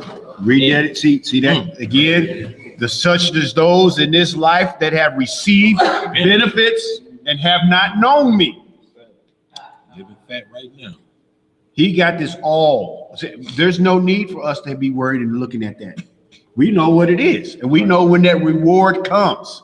It don't come before then. It don't come before then. The only way I know I guaranteedly get to the kingdom, I have to die for this. They have to ask me to denounce him, and I say no, and they kill me. We ain't faced them times yet, but they close. Let's read on. Verse 10 again. For such as in their life have received benefits and have not known me, and they that have loathed my law while they had yet liberty, and when as yet place of repentance was open unto them, understood not, but despised it. Shoot. The same must know it after death by pain. So, like right there where we read earlier about Esau and Jacob, it said you put Esau to the side. Because what? Esau despised it. Was on Esau. Esau despised it. Okay? So he put Esau to the side. And just like right here where he read that those that had put him to the side. Read that again. Verse 12. Verse 12. Then the same must know it after death by pain. And therefore be thou not curious about the ungodly shall be punished and when, but inquire how the righteous shall be saved, whose the world is, and for whom the world is created. The righteous. It's the righteousest world, and it was created for them. Read on. We're going down to 16, y'all. We out. Verse 14, then answered I and said, I have said before, and now do speak, and will speak it also hereafter, that there be many more of them which perish than of them which shall be saved. Likewise, as a wave is greater than a drop. All right, stop there. Y'all know a wave. A surfboard person, we'll say a surfboard, man riding a surfboard on a wave. And that wave is, like they show some of them, the wave be so big, it makes a tunnel. And you always see the surfboard man under the wave coming through. Right. But that's the point. That's a wave. What we just read, put your finger in a wave. That one drop that dropped off there. That's what's going to the kingdom of heaven. Out of a wave. There's more than one drop in this cup. But I just dropped one out of a wave. That wave could be bigger than this room. But one drop of water out of that wave is what's going to the kingdom of heaven. That rest of the wave of people is going to the lake of fire. Y'all see that? Yes, sir. One drop of water out of a wave. That's what's going to the kingdom. So what y'all want to do? Before they drop. So anyway, the reason why, like I said, for that understanding that we got in him broadening our own understanding, this is why we know, because he asked him what happens. That's where the state of departed of in the pseudepigrapha that we were going to read. We read it before, but it's that understanding. That is why we have that understanding. He asked him, tell me what happens to a man when he yields up the ghost. And we go 7 ways for either one. Righteously, you go 7 ways. Wicked, you go 7 ways. The wicked says the first one, you will immediately be grabbed and drug off into temporary torture. Okay? So that is why we know these things, because Ezra asked and he gave the answers. And I just wanted us to go through that. So our own understanding, to see the things that the Most High can do, that he questioned it with. He didn't question it with nothing that he couldn't do. He didn't question him about, can you bring back a day? And he couldn't do it. All right, we're reading, you got it?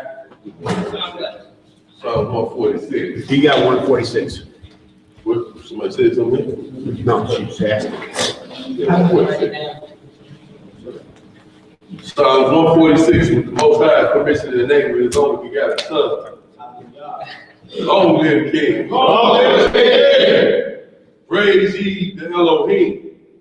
Praise the Elohim, O my soul. While I live, will I praise thee, Elohim. I will sing praises unto my power while I have any being.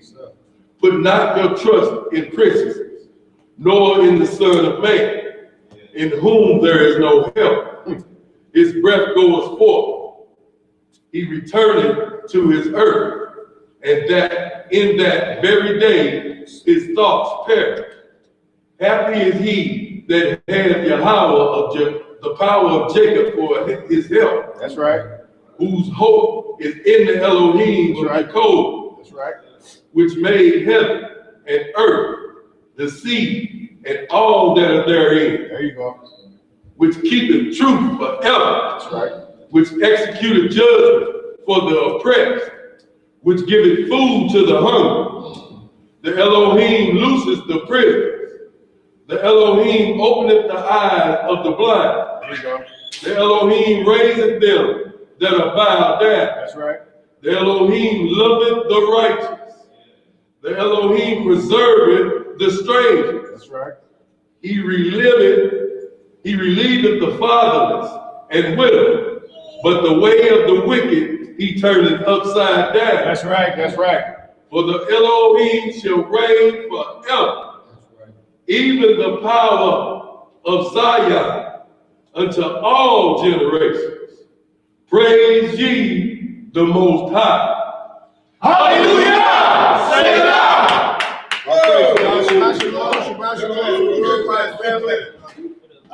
Y'all got a shekel or two? Drop it like it's hot.